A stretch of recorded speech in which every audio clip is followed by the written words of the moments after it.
you from the Radio for One studios in Franklin, Michigan. Welcome to the Detroit Cast. Big fan. A show not just free of charge, but free of FCC regulations. Thank you for your support of the Detroit Cast. Oh, there it is. And without further delay, it's showtime. Please welcome the Detroit Cast. Here are your hosts, Mike and Jay.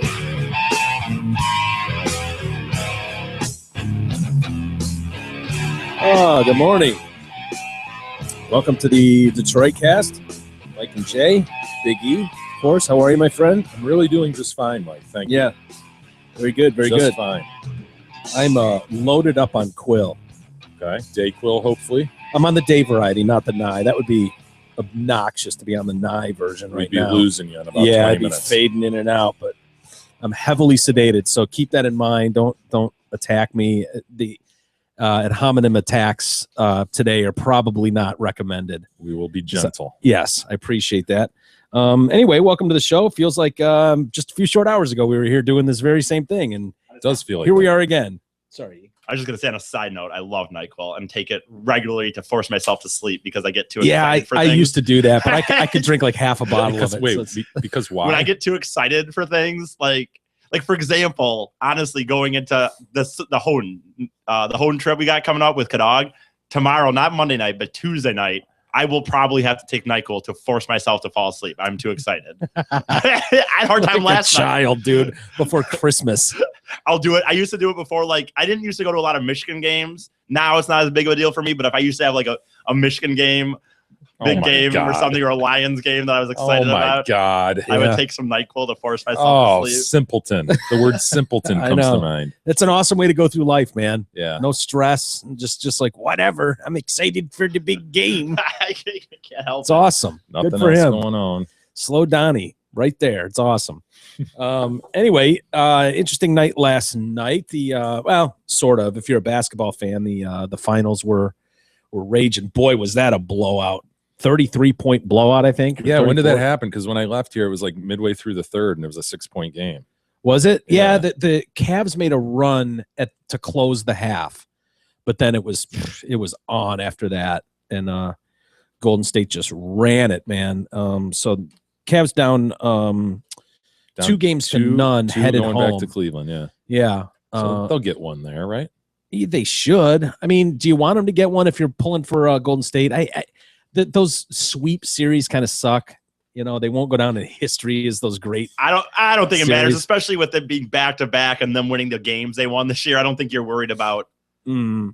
Maybe not though. Yeah, anybody who had any doubts about whether they're the greatest, though, if they did sweep this, that would help a lot, cement them as having Yeah. the greatest season, because people have been chirping about, well, you know, the Bulls in '96 or whatever lost less games in the playoffs than Golden State already had going into the finals.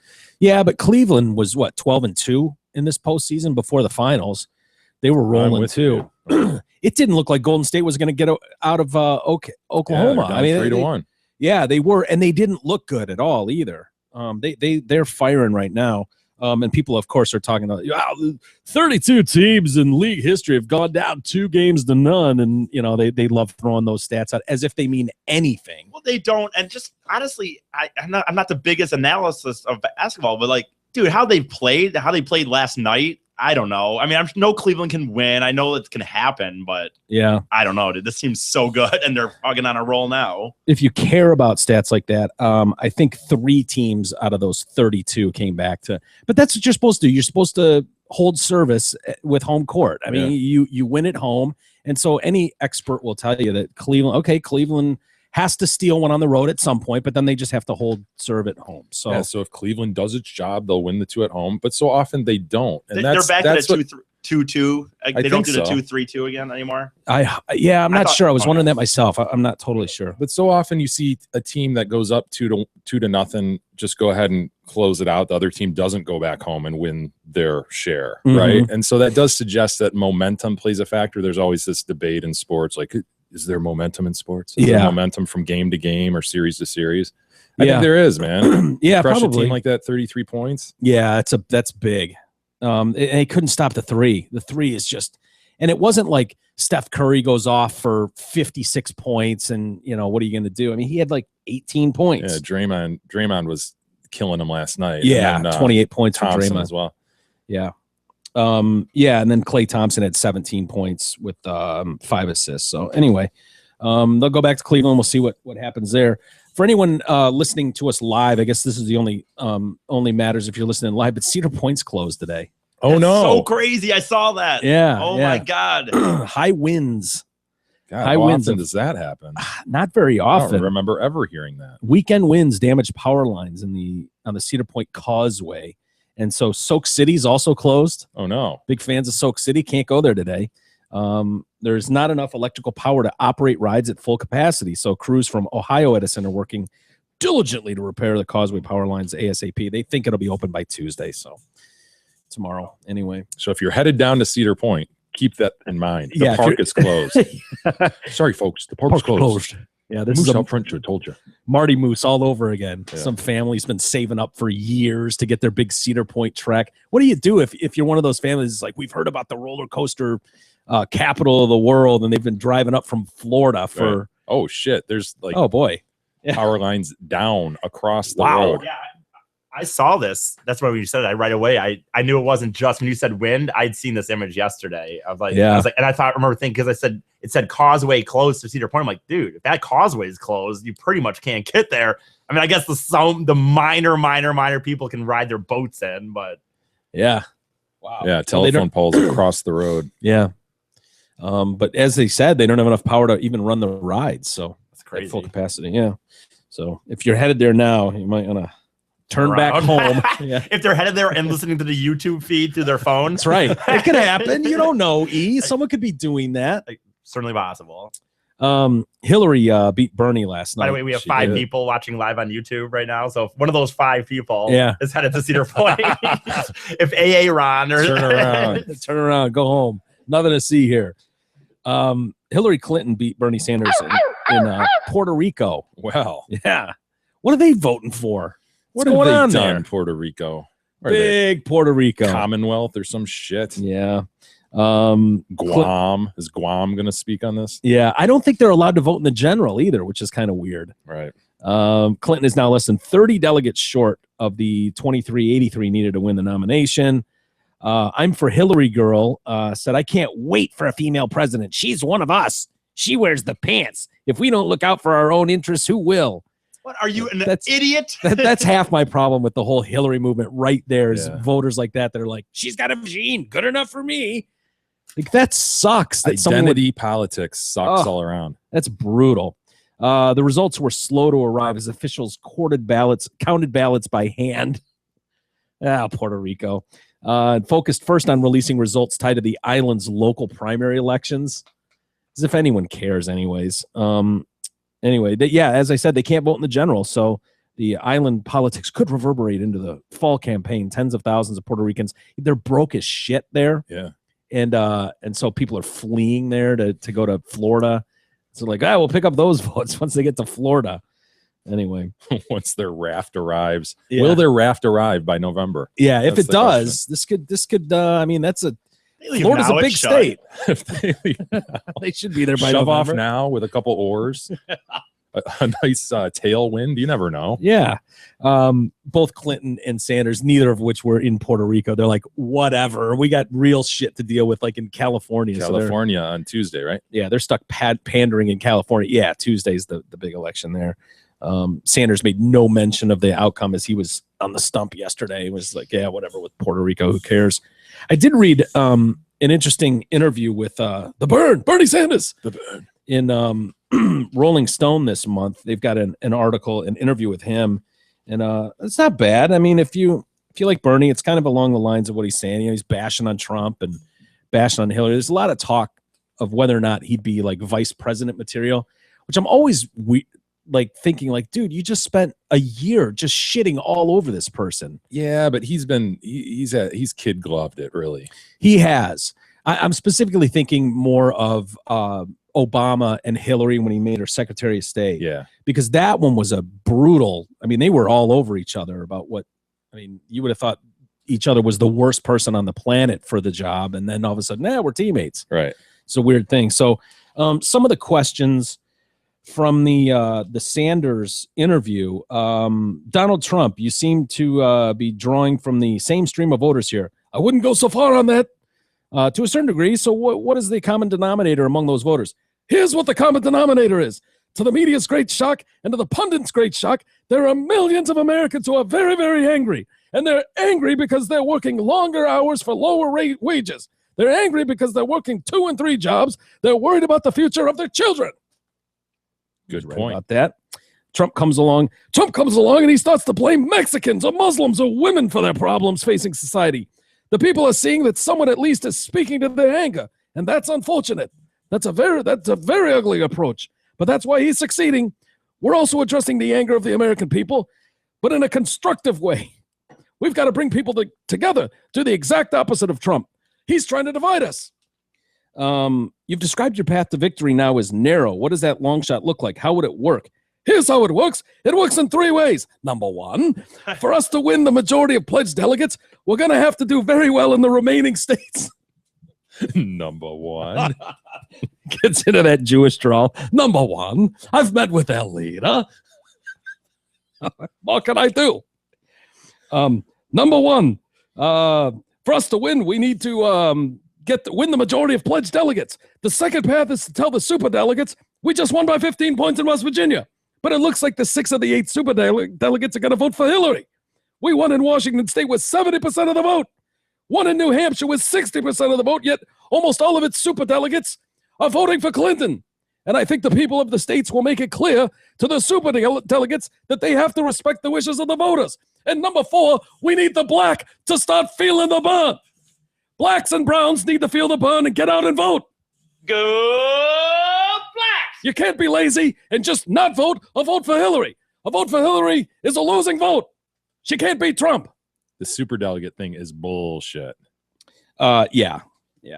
And Bernie realized that a long time ago, and he's been trumpeting that. And I hope more people realize that. I don't think they do. And it is a backstop in case the voters get it wrong. A small group of people can get it right for them. Yeah, that's a lot. When you're talking about 23, you're talking about a quarter of the vote. It's bullshit. Is gone to superdelegates. 450 of them out of the 2,300. I mean, 20%. That's a shitload when you're talking about. Usually elections are fairly close, and that can swing it a long way. And his whole point is, you picked her and you gave her your vote before you even knew who was running. You just all decided you're going to go with Hillary because that's the chosen route. So it goes on. You've been criticized for sweeping the unpleasant truths of our political system right now, the way it ties everything up in knots under the rug. Many people say you're right as rain on the policy and objectives, but boy, I just don't think he can do it. So how do you do it? What are the specifics that allow you to? What are the specifics? How about I personally, all by myself, do what nobody in American history has done? And I'm being criticized? Why don't you do it? Why doesn't the editor of Rolling Stone do it? Look, with all due respect, that's an absurd question. Jeez.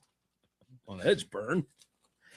Everything that I campaign on, they're not fringe ideas. They're not radical ideas. They're ideas that the American people support. What we've got to do now is close the gap that currently exists between the American people over here and he's okay. So the people over here and those who have needs and goals and desires and a Congress, which is almost in every instance is ignoring what the American people want. Sorry. Now, is that easy to do? No. How do you do it? That's a good question. This guy has no idea. I don't know. It sounds good. And the truth is right now, I'm a bit busy running for president to figure that out. Seems like you'd have that figured out, like how you plan to do that, Bern. Yeah, no shit. He never thought I'd get this far. No. He's as shocked as anybody. If you're unable to secure the nomination, which is the mathematical likelihood, what are your priorities for the convention reforms to the process, platform planks? Number 1, we want the strongest progressive platform we can get. Yeah, that's the thing. That is what his effect will be. He will affect the Democratic platform. Yeah, his and his people will have that effect. He's caused Hillary to go way further left than she will want to. Mm-hmm. She wanted to go center once she got the nomination. That's what her husband did. Yeah, and her beard, whatever. Right. And now she's gonna be tied. Yeah, be forced to be way further left than she wants. let's see. So we need the strongest platform we can get for progressive shit. From Medicare for all, paid family and medical leave. Just give them everything for free. That's how we do it. Everybody gets everything they want for free. You want to go to school for free? Fine. Feel the burn 2016. That just doesn't work. You can't. Sounds great, doesn't it? It sounds awesome. And unfortunately, there's a lot of people that believe you can do that. Oh, let's just give everybody free college education and free Medicare. Like, where are you possibly going to get the funds to pay for that, Bern? It sounds great. Number 2, we got to change the rules that govern the Democratic Party. And then he gets all bent out of shape about superdelegates and all that kind of shit. As he should. Yeah. The whole issue is superdelegates. The deck is stacked in favor of the establishment candidate. I think the 450 superdelegates committed to Hillary before the process began. You need less than 2,400 to win. It'd be very, very hard for the best insurgent candidate. Blah, blah, blah. And that's a great point, too. Before the process even begun, they were committed to her. Yeah. You know? Yeah. I mean, not that it wasn't a total joke looking at the lineup before. Like, it was pretty obvious who the presumptive nominee would be. But, yeah. I mean, at least, I don't know, I'll give him a couple months. Yeah. He gets pissy, too, because he's like, look, I'm out here in stadiums talking to tens of thousands of people. And she's just like, I'm at George Clooney's house raising money. She's just raising millions of dollars, not doing these things. She doesn't hold press conferences. All these things. He's like, I'm out here generating all these people and firing them all up. And she's just out raising money from rich people. It's like the whole system's rigged. You've lit a fire under a young generation of progressives, brought them out in droves. What does the party have to do to keep them there? That's a good question. Unlike all your other dumb questions. Burn. No, I'm only kidding. You asked a very important question here. So what does he have to do? Well, I didn't even highlight any more of that. He apparently didn't have a good answer for that. That's a dumb question. End of answer. This has been a tough campaign. I've heard a number of your supporters, more than I would expect, say that they'd rather vote for Trump than Clinton. What's your message to those people? Wrong question. It's not my job to think that I can reach out and say to millions, do what I want you to do. That's not the way it works. The question that should be asked is why? I think Trump is incredibly irresponsible and an incredibly dangerous person. A man who is primarily a showman and an opportunist and an egomaniac. A man who has already significantly damaged the country with his attacks on Mexicans and Muslims. We need them to vote for us. Muslims, excuse me. And veterans and black women, African Americans and so forth. Very dangerous man. Colored. And yet how come you have millions of people who are prepared to vote for him and not Hillary Clinton? Why is that? Many working class people in this country no longer have faith in the establishment politics, and that's what Trump has seized upon. The answer is not so much about what Republicans are doing. The answer is what the Democrats are not doing. They have not convinced the working class in this country that they are prepared to stand up and fight for them. They have convinced African Americans that they are not a racist party, which is certainly true, as opposed to elements of the Republican Party. So he's just going down the attack the Republicans for just being racists. They have convinced women that they are prepared to fight for a women's right to choose. But how come Democrats haven't convinced the white working class that they are on their side? Well, I don't think they are. I think that's fair to say. At least they don't talk like it or act like it. It must be a source of frustration that you never scored the breakthrough you needed with voters of color. What made it difficult to connect? Let me answer that factually. In Nevada and Colorado, we're doing very well with the Latinos in general, and in very, very well with young Latinos. We need young, dumb ones. The young ones buy this bullshit that I'm spilling. That's the key. What's been very interesting is that the demographic splits have less been black and white and Latino than they have been on age. By now, if we do not have a majority of African Americans 35 and younger, I would be surprised. We are making progress with young people. Yeah, he's really keyed in on the young. He needs young people. That's the key to it. Anyway. Yeah, because that message hasn't been heard by them before, and it all sounds great, right? It looks good on paper. Free shit. Yeah, absolutely. Take the free shit. Anyways.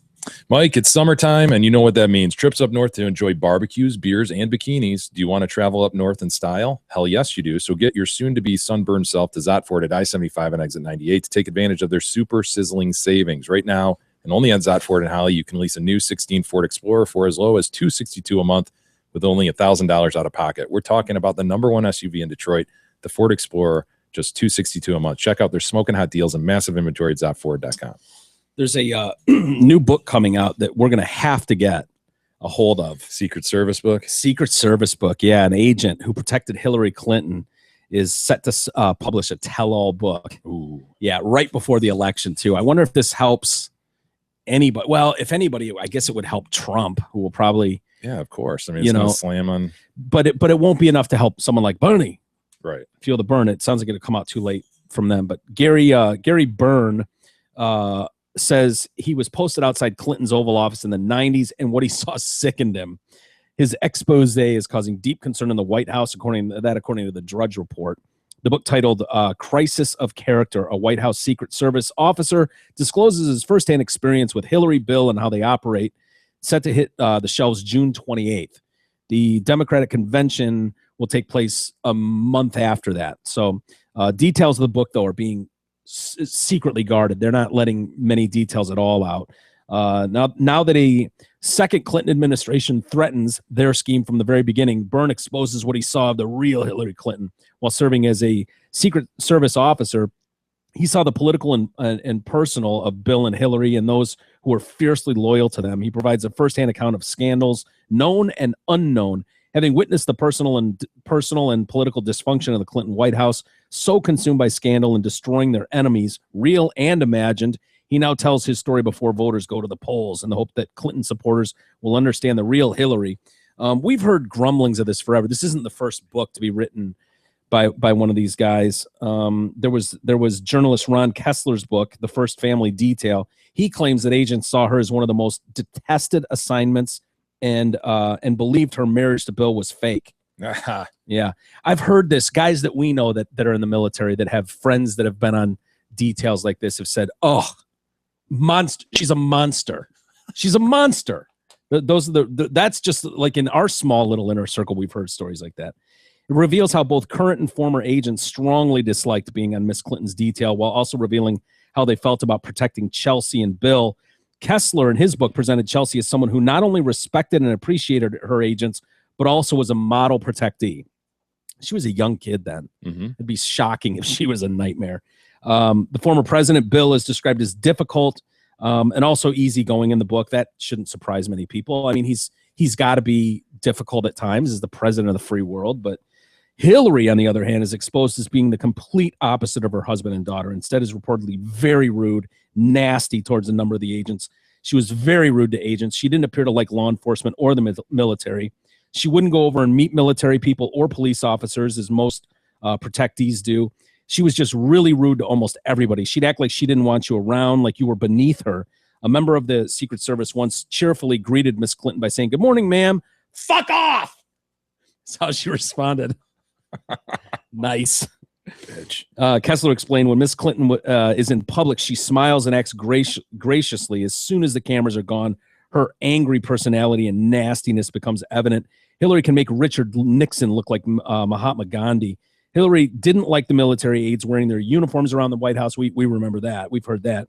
Dan Emmett, who began covering President Clinton on his first day in office, said Hillary was arrogant, never said thank you to the agents, and treated them like hired help. Why would you care what military aides wear? Yeah, I don't know. Unless you just don't like military or police, Weird. in general. This book, by the way, I looked at Amazon. It's #1 on Amazon already. #2 to the new Harry Potter book, which comes out in July. Wow. Yeah, Harry Potter and the Cursed Child. Will this matter though to anybody? Because won't this easily be dismissed as, oh, this is just financed by the right wing and this is just more of the same and this is just one guy lying, whatever. Probably. I have a feeling both of these candidates are so disliked by people that both of them, you could say the same thing with Trump. I don't think you're going to sway many Trump followers to vote. Everybody hates both of these people. Right. So probably not, but it'll be fun to read yeah. and talk to someone. I look forward to that. By the way, the story we were talking about last night with Trump is really got people on edge. The judge thing. You were saying that dumbass early, and more people are coming out to really lay it on him for this. The two powerful Senate Republicans warned Trump to drop his attacks on the Latino judge presiding over the Trump University lawsuit. And a third prominent Republican urged the candidate to stop acting like start acting like the potential leader of the U.S. We're all behind him now, Mitch McConnell said. It's time for unifying, not settling scores and grudges. I hope he'll change his direction. I couldn't disagree more with Trump's central argument, McConnell said on Meet the Press. I don't condone the comments, added Senator Bob Corker. Newt Gingrich came out, he's Speaker of the House, promising to open the GOP more to minorities when he held that seat. Delivered the harshest warning of all. This is one of the worst mistakes Trump has made. I think it's inexcusable. That's what he said to Fox News. Newt was a big supporter over the last few months, actually. Yeah. I was actually wondering if Newt wouldn't be the guy in terms of VP. Yeah. But he's come out pretty strong. And I think Trump's response was that was inappropriate by Newt to comment like that. Yeah. Trump University, by the way, they're being sued for $40 million in New York by students who claim they were defrauded, as well as there's the separate class action lawsuit in San Diego, which is where this judge comments come from. It's from the San Diego case. And that lawsuit claims that the lectures were more like infomercials and students were pressured to buy more seminars. Like you'd get more inside information if you spent more money. According to the class action complaint, a one-year apprenticeship that Trump University students were promised ended after students paid for a 3-day seminar.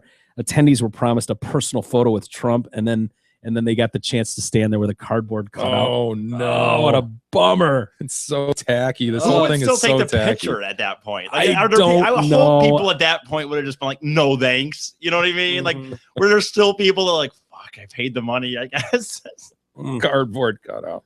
That's brutal, dude. That's brutal. So yeah, they're coming out against him. He won't back down. No, and a lot of people, And it'll float right by. It'll be done. He'll say something stupid in the next few days, and yeah, that'll be gone. Maybe, but it just gives more ammo to the other side to point to, you know, how racist he is and xenophobic and whatever else. Certainly does. I mean, that's the bigotry. He's a bigot. Here's more proof of it. I heard some experts saying that Trump is looking at this like a businessman. Unfortunately, that with tactics like this, he's used to being in a courtroom or arguing his side on things. That he's coming at it from a businessman perspective, not like a leader trying to, you know, run bully versus a politician. Right. Yeah. So I don't know. Again, like we said, I don't really think it matters on either side, but I don't know. There's this whole group of people in the middle who are kind of waffling between the two, but I don't know that there's people in the middle who are going, well, I might vote for Hillary or I might vote for Trump. They're like me, where I'm like, yeah, I'm going to vote for Trump, I think, but if not, I'm not voting for Hillary. Yeah, your hands are tied. Yeah, you're not going to go the other way. Going, I think I'm going to vote for Hillary, but I have to watch this email thing. Yeah, and then if they don't vote for Hillary, they're not voting for Trump. Yeah, we'll just see who has the bigger base. Yeah, I think there's very little that either one of these people can do that's going to turn that many people off that are supporting him. We'll see. I don't know. I want to start to see polls in the states that matter in terms of electoral college. I want to see meaningful polling on those, and then we'll get a sense of what matters and what doesn't. Because it could be a landslide one way or the other. You've seen these things where it's like national polls show 51 to 50% plus or minus 2 points. But then if you really look at the electoral college map, you go, oh, okay, but yeah, so-and-so has Ohio, Michigan, Florida. There's no chance the other guy can win. Yeah. So when will we start seeing some of those? I don't know. Yeah. I don't know if they've had anything meaningful out yet. If Trump can't pull off a Florida, a Michigan, an Ohio, a New York, Pennsylvania, he's going to have to pull from some of those. Otherwise, he can't. Yeah, he might win some that aren't traditionally red, but I think he's probably going to lose a couple that are traditionally red or could. Michigan could be key. Michigan could play a big role this time around. Anyway, the Zika virus, we heard over the weekend that it may be transmitted by beagers. God damn it, Zika. I know. God, they were doing more stories this morning. I was watching the news. Those little-headed babies. Wee-headed babies. They're just, I felt so bad. You get these parents who are like, yeah, here's my kid. And this kid's just fucking with this weird diamond-shaped head that's just wee. As you would say, just a wisp of a head. And these eyes that just, they honestly look like Big E's, sort of. They're just his eyes are fathomless pits. Black holes that no light can penetrate or escape. Nothing lives in those eyes. Do eyes look weird when kids are born? Yeah, do they have do black look a little- soulless? yes, they look sharp. They though. okay. So it's not out of the question that this would just be Right. Newborns do have soulless looking eyes. okay. So if you're seeing like boom, newborn right out of the vagine, yeah, you're gonna. but how quickly does that turn and they become humanized? I think they start to look normal in a few days. Because these things are definitely more than a few days old, but they're just like, you got to hold their head up, and it's just. Sure. I mean, it's not a good look at all. I think you just gotta terminate. I mean, even if you're in the third trimester, you just gotta sort of an insect look where you've got the little head and the yeah. It doesn't appear to me. thorax. It's sad. Thorax and abdomen are far too large Mhm. compared to the head.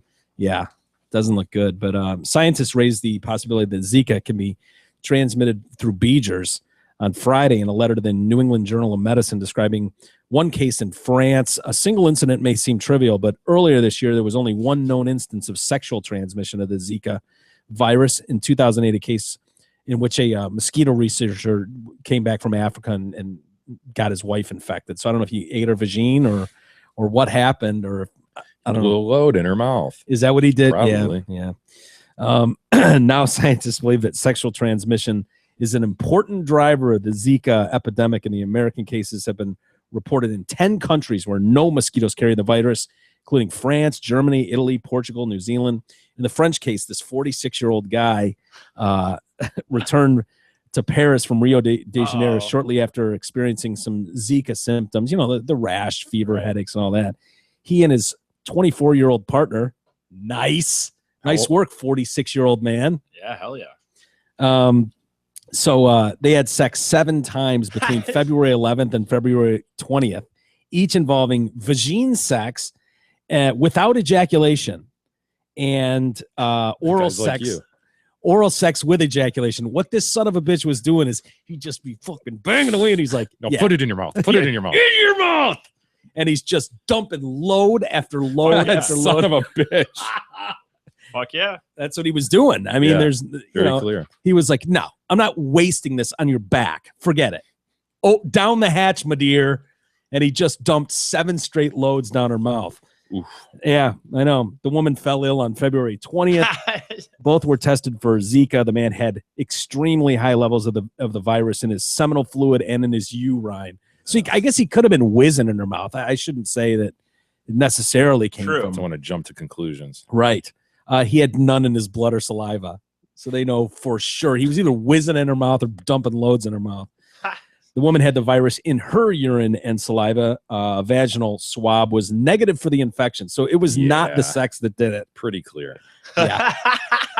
The two were using oral sex as their form of birth control. So That's a he good was like, form of birth control. Yeah. I mean, I can't argue that. Yeah. So anyway, that's a tough one to pull off, man. If you're going straight from vagine, I mean, that seems like a treat on your birthday or something, but You're right. that's tough to pull off. I mean, it takes a good 24-year-old chick that's a gamer to pull that move time and time and time again. Good for him. It's just their go-to. That's what they do. This is our move. Get up here, hon. I'm about to finish. All right, I'm close. Love it. God, I can't believe girls do that stuff. I know. That dick was just in your vagine, you idiot. Like, come on. Probably in her ass. Thank at some God, point, I guess, too. for this guy. I know he's like, thank God, but, and Yeah. I mean, it's probably the best, but. Have you guys followed this Stanford swimmer story at all? A little bit, yeah. The guy who was convicted of raping a chick who was unconscious outside Yeah. a party. Yeah. That's 6 months. 6 months jail. He's facing Yeah. like 14 years. 6 months for raping a chick. Yeah. Hmm. Yeah, it's the father's well, I guess we should fill you in on some of the details. She gave a victim statement which was pretty powerful, and his father came out to defend him. But it's another one of these of like, oh, look at this elite university athlete who's getting special treatment, when people heard 6 months where he could be facing 14 years. But the fact of the matter is the probation department was the one that recommended the 6 month sentence. And when you look at someone's history and they don't have a history of violence or a record, all those things come into account. I'm not saying that the judgment is right, but he'll probably serve 3 months, but he will register as a sex offender for the rest of his life. He had been facing a 10-year term, but was given just 6 months for the crime. His character, lack of criminal history, and that he was remorseful. I didn't get the sense that he was terribly remorseful, but in court, the victim asked the judge if she could address Turner directly, and she began her statement saying, I was going to stay home that night, and I think she's like 23 or 24, and she's like, yeah, my younger sister was here, and so we decided to go to this party, and she went, had a few rounds. I got shitty. Passed out outside the house. Let my guard down, drank too fast, blacked out. Next thing I remember, I was on a gurney in a hallway. I had dried blood and bandages on the backs of my hands and elbow. I thought maybe I had fallen, was in an admin office on campus. I was calm, wondering where my sister was. A deputy explained that I'd been assaulted. I still remained calm, assured he was speaking to the wrong person. I knew no one at this party. When I was finally allowed to use the restroom, I pulled down the hospital pants they had given me, went to pull down my underwear and felt nothing. I looked down and there was nothing. The thin piece of fabric, the only thing between my vagine and anything else, was missing, and everything inside me was silenced. I thought maybe the policeman used scissors to cut the panties out, but they didn't. So I don't know what she's saying. Did he rip them off her or something? I don't know. What is that? It's a curious statement. I felt nothing. I know. Felt nothing. and I still feel nothing. I don't know if she feels exposed, but she said she was not ready to tell her boyfriend or her family what had happened. I may have been raped behind a dumpster, but I don't know who God, when you say behind a dumpster, doesn't it take it to a whole different level of like, God, behind a dumpster. Yeah. Anytime you hear something going on behind a dumpster, it's just usually a positive. You've never won $1 million probably behind the dumpster. No, it's just, I don't know. It just takes a whole level. Fell in love behind a dumpster. Making good business deals, just really wheeling and dealing behind. Yeah, we closed that deal behind a dumpster. Proposed to my wife behind a dumpster. Never. So yeah, when I was raped, it's like, oh, that's terrible behind a dumpster. Oh God, damn it! You were laying in piss and just it's garbage leaked out of the dumpster. Yeah, when they lift that thing up and the shit just drips on the ground, it's always sticky behind a dumpster. Anytime you've walked back there, I don't walk behind a lot of dumpsters. Some stray cardboard boxes back there. I mean, it's just not maybe some lettuce heads. Old lettuce heads are back there. Some rotten terrible tomatoes. Place to be. Yeah, it's not a good place to be. You want to avoid being behind a dumpster at all costs if you can. Unknown fluids for sure behind the dumpster. Oh yeah. Urine is guaranteed. She eventually discovered what had happened. So she gets out of the hospital and it's now a story on the news that this chick was assaulted behind a dumpster. And so she's reading it on her phone at work. How about that for finding out what happened? That's how I learned what happened to me. Sitting at my desk reading the news, I read something that I will never forgive. I read that according to him, I liked it. Again, I do not have words for these feelings. Turner had maintained that the pair went outside the Kappa Alpha house where the party was taking place and kissed. He said he took off her underwear, penetrated her vagine with his hands, and touched her titties. That's it. Yeah. But never took off his pants. The woman appeared to enjoy herself as she rubbed his back. He added that his intentions were not to try and rape the girl without her consent, but just to hook up with a chick. We started dry humping. Going with a dry hump. It's a good move. I think we've all been there, gentlemen. Show of hands. We've all been there for a dry hump. Really? Yes, I have with that chick from Grand Rapids. All right. Okay. A year ago. This is where the story gets a little hazy, though. See, you know the thing is, though, for real, and I know you always talk about such a fine line with the quote unquote rape stories. I don't know this story, but when you mention that, like, dude, I mean, this is just one story from mine a year ago, but that chick from Grand Rapids, like, that was absolutely drunk at the bar. Now we're just walking home to her place. The game's changed, gentlemen. It's a different world we're living in now. I feel bad for the kids coming up. Obviously, and we've said this many times before, because I've been accused of being not sensitive enough to rape in general and rape victims. It's the worst thing, almost it's the worst thing in the world you can do to a chick. I do. I agree. But the problem I've always had is that when California and states like that, remember they were doing the consent, the nod was good enough for consent. It kind of made it like women are too weak to consent. Like they started to say if a woman is drunk, that they can't be touched or something, as if a guy being too drunk, like, dude, guys make mistakes when they're drunk too. Right. Like, okay, so, but I understand kind of what they're trying to get to, but it made it seem like, because we've all been there. Like, oh yeah, me and my girl got drunk tonight, or I got drunk at the bar, met another girl, we started having fun drunk, and then I ended up nailing her that night. It's Unless called a you're in a one-night stand. relationship, It's gone yeah. out from the beginning of time. Like, Right. you're really gonna outlaw one-night stands? That's why people. That's what doesn't people are make doing at the sense. bar on Saturday night.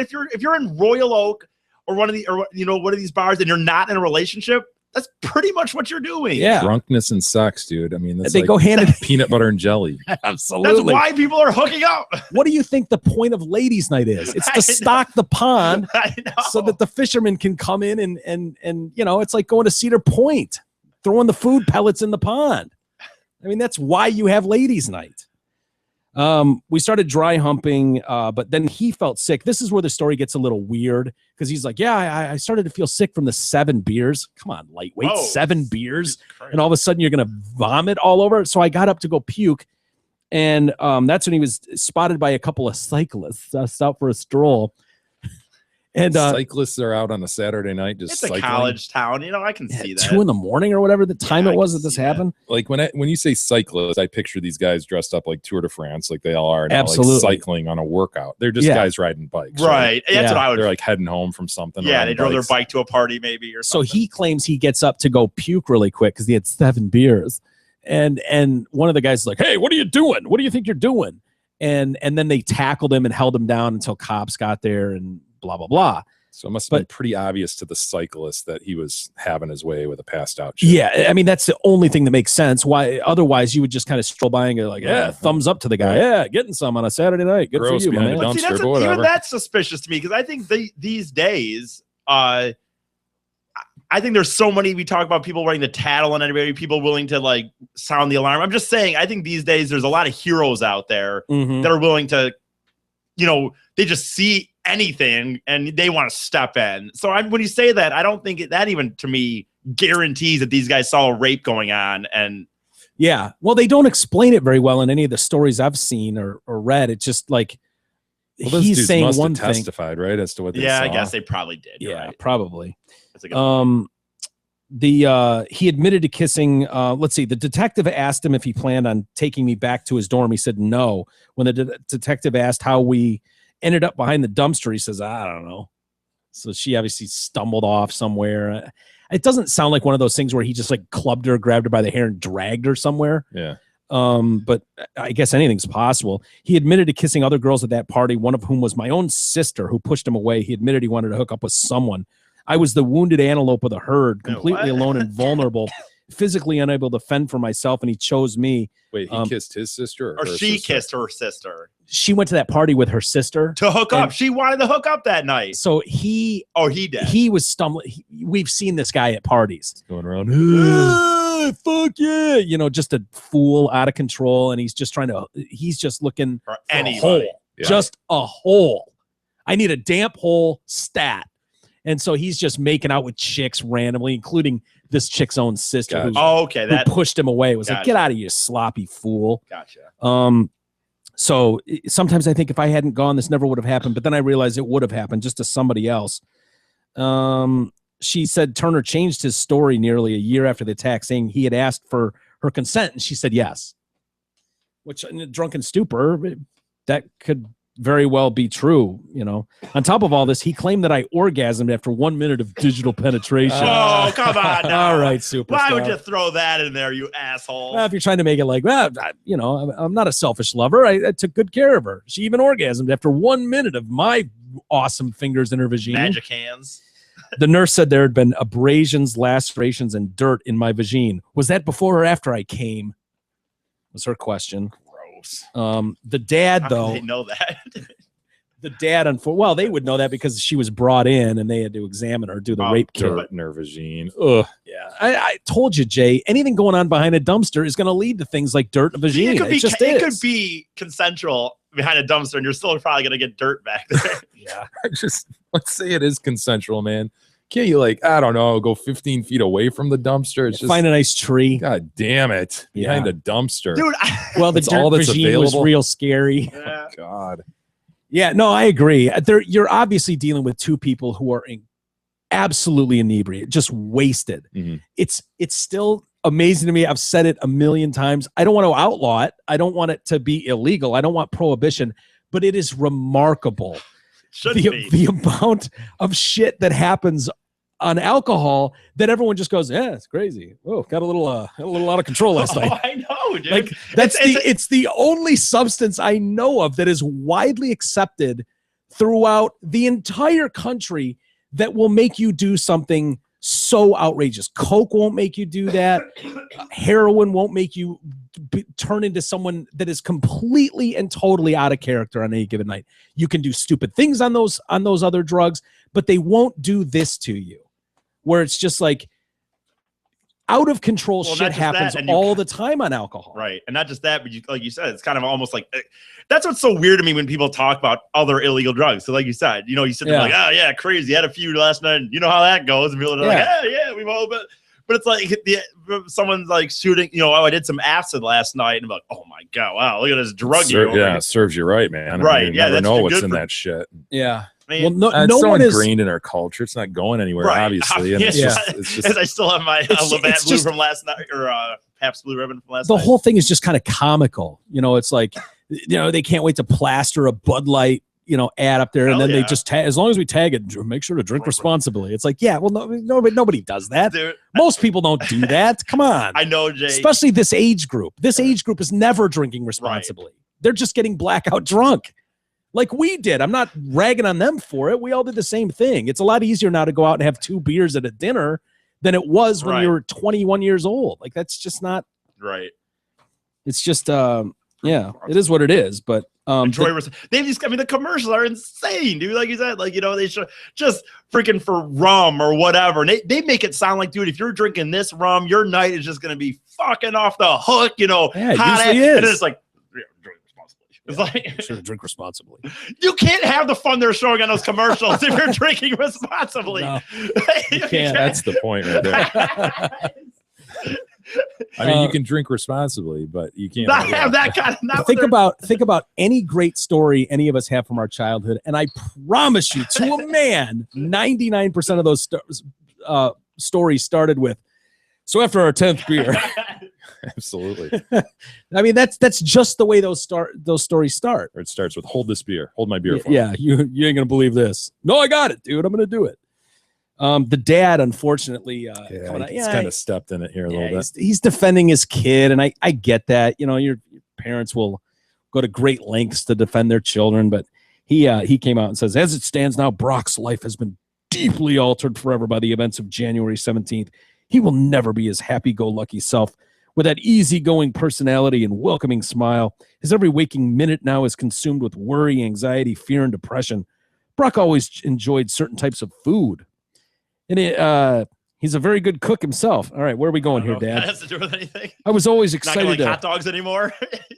I was always excited to buy him a big ribeye to grill or to get his favorite snack for him.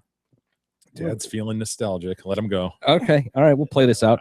I had to make sure to hide some of my favorite pretzels or chips because I knew they wouldn't be around long after Brock came home from a long swim practice. Oh, yeah, we get it. Food. He likes food.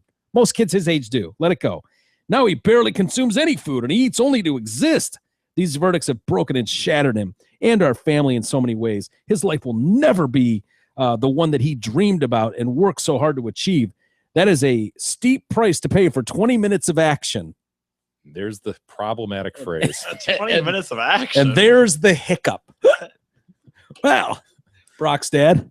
What was that last line there? Here's the whole problem. That right there. I threw his whole life away for 20 minutes of action. 20 minutes of tang. That's where you can literally hear the media's brakes going. It's come to a screeching halt. Monster. What did he say? Monster. Insensitive.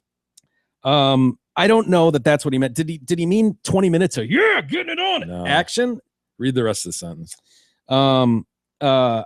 So 20 minutes of action out of his 20 plus years of life. That's a steep price to pay. The fact that he now has to register as a sex offender for life alters where See, he can live. he wasn't visit. saying, no, he gave it up for 20 minutes of action, Right, getting it on. He right, was saying like 20 minutes of his conduct is now defining his life. His life. Yeah. That's what he meant to say. Right. I'm willing to read into. Don't you proofread though? Wouldn't you run that by the wife, the Yeah. little lady at the house, and go, what do you think of this? I'm thinking, I would tell him immediately, like, all right, you want to mention the food thing? Fine. Scrap the part about hiding your pretzels and shit. You sound like an asshole.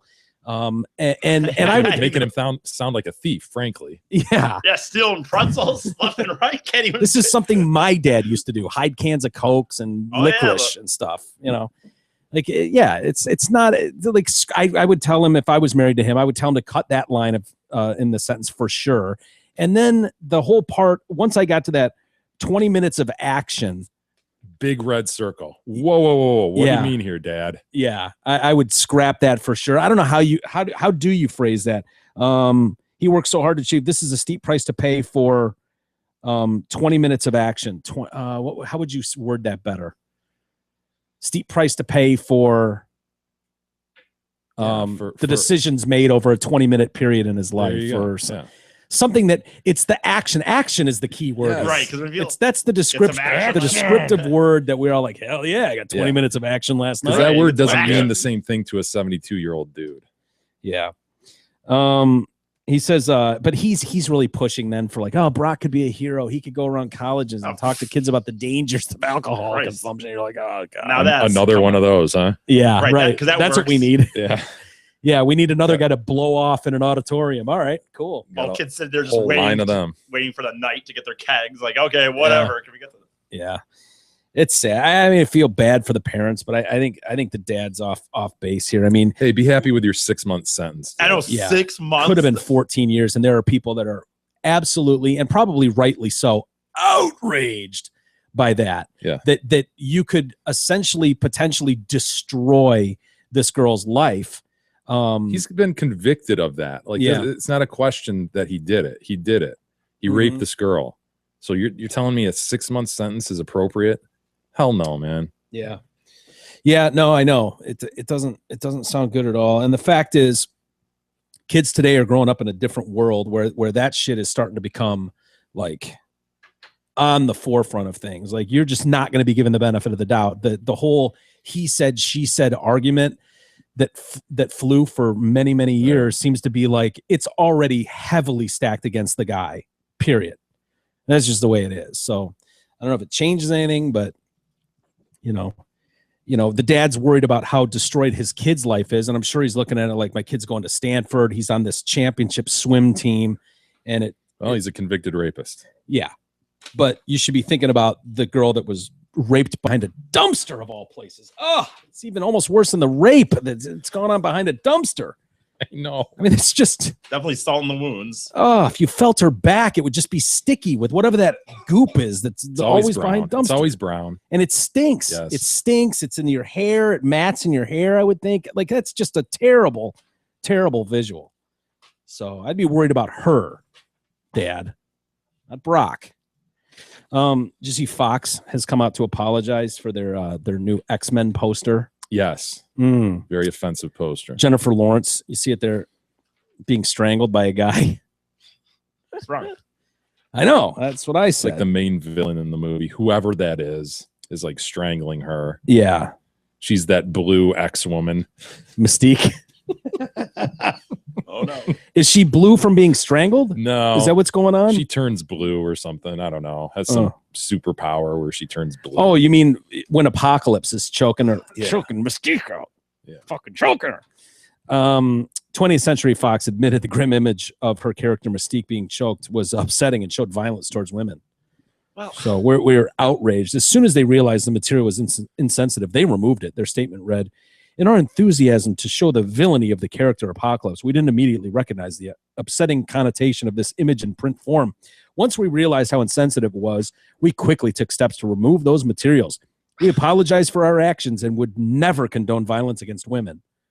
That's good to know. Unfortunately, that's not a woman. That's a superhero. right. Ex-woman. It's an X-one. It's a mutant. Yeah. There you go. Did they edit the movie too? I want this taken out of the movie. Right. I mean, when are we going to get Quentin Tarantino to apologize for dropping the N-word 50,000 times into a movie? I mean, we should be apologizing for that, shouldn't we? I mean, if we're going to hold people responsible for shit that happens in their movies now. Oh my. Yeah. Not even like it's real. Like, yeah, like this is real. They didn't really choke out a woman. There's a scene in a movie. And the fact is, to make this offensive, like, here's the truth. Jennifer Lawrence's character, while a female, is a badass. Like, she's a superhero. And she's gonna win in the end. No, I mean, I don't think I'm spoiling. Spoiler alert, guy. Good usually wins in these things. I mean, this is good versus evil. How ridiculous would it be if like the villain was like, oh, can't punch a woman? Right. Like, that doesn't make for a good. If you want her to be able to be the hero in these movies, you have to have the controversy. She has to be beaten up. Has to be some conflict. Right? Yes, like that's the whole point. This is a step forward for women. Her being equally choked out by the villain in a movie poster. I mean, you need her choked out to move the progression forward. Dude, these stories, every time you hear these politically correct stories, you think it can't get stupider. And it's just, come on, man. It's a damn superhero movie. The backlash started when Rose McGowan told the Hollywood Reporter it promoted casual violence against women. Rose, shut up. There is a major problem when the men and women at 20th Century Fox think casual violence against women is the way to market a film. There is no context in the ad, just a woman getting strangled. The fact that no one flagged this is offensive and frankly stupid. The geniuses behind this, and I use that term lightly, need to take a long, hard look in the mirror and see how they are contributing to society. Imagine if it were a black man being strangled by a white man. If those were the characters and that was part of the movie. Yeah, I can totally imagine that. I think it's more racist to say that you couldn't have that scenario play out in so film. Much more racist, dude. Oh my God.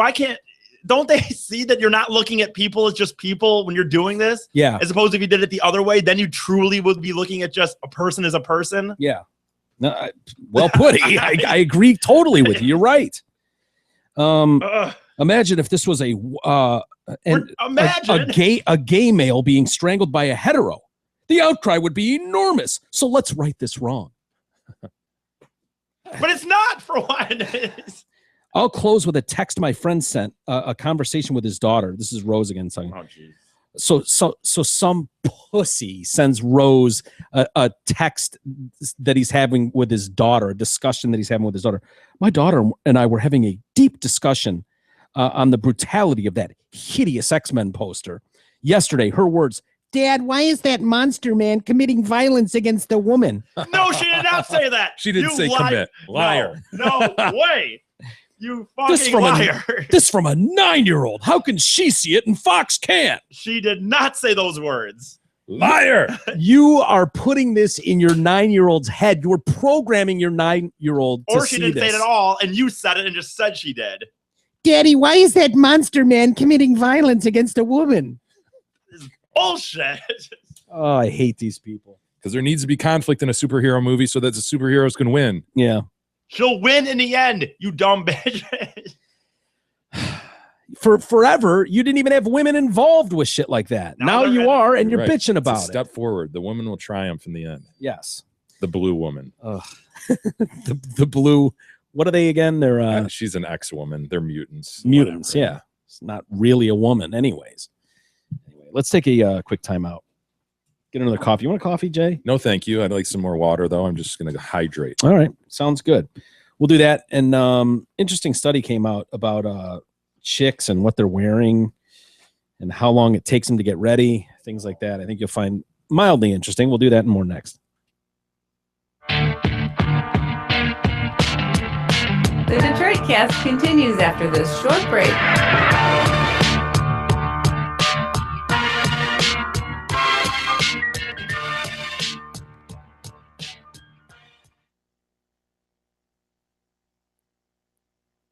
Hey, it's Steve Gabarra, the general manager at Zott Ford and Holly. We're closer than you think, and we have deals that do not stink. Zott Ford at I-75 and exit 98 is the only place you can lease the all-new 2016 Ford F-150 Super Crew 4-wheel drive for $188 a month. That's correct. Zot Ford has F-150 Super Cruise for just $188 per month. Check out our obnoxious deals and massive inventory at zotford.com. That's SZOTT.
Detroitcast continues now, bitches. Here's Mike and Jay.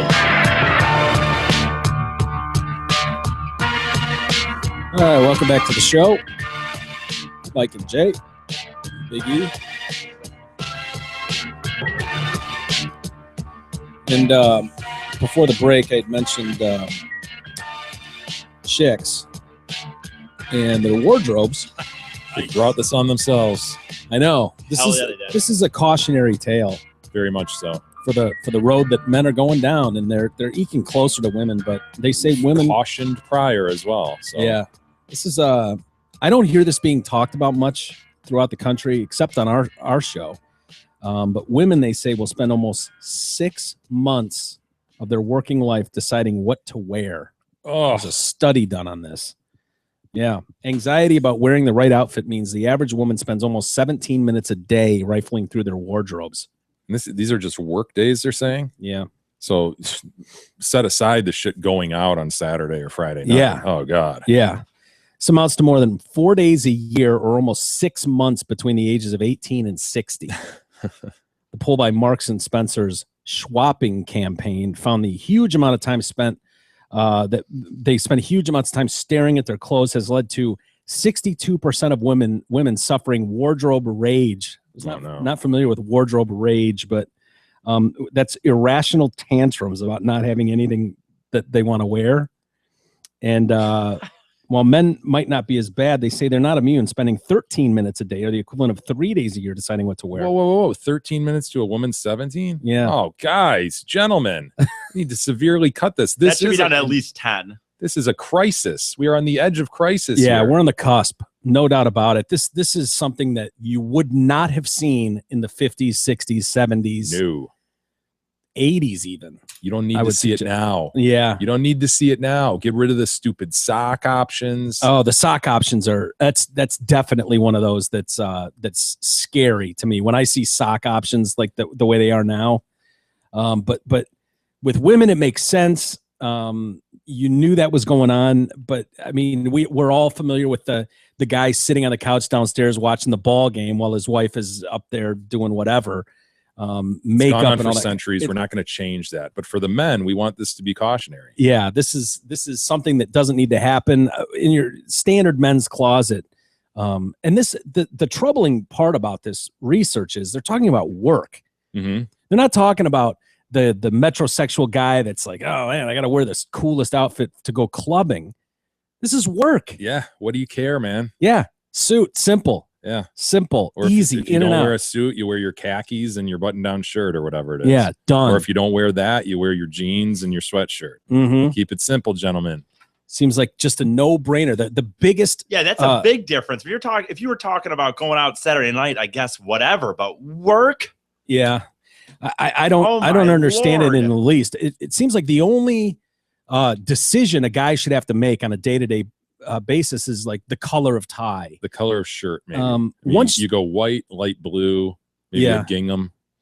Oh, gingham. See, I think gingham throws a wrench into I things. It agree. is unnecessary. I agree. I think you can go white, dark blue. No, you can't go dark blue.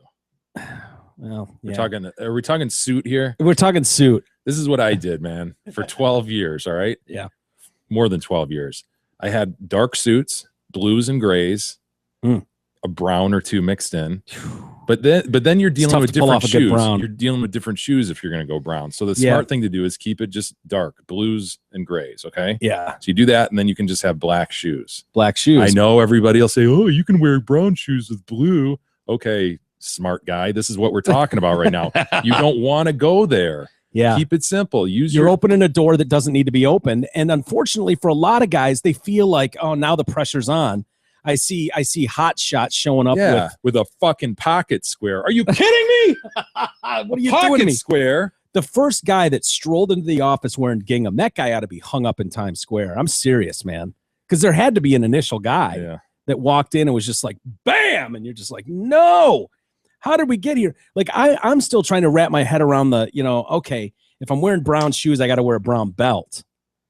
You're You know, still trying to. Yeah. Like, No, that's what I did though, I dude. I agree. tried to keep it simple, just like black shoes, black belt, dark suits, and then you go with a white shirt or like a gray shirt or a bluish shirt.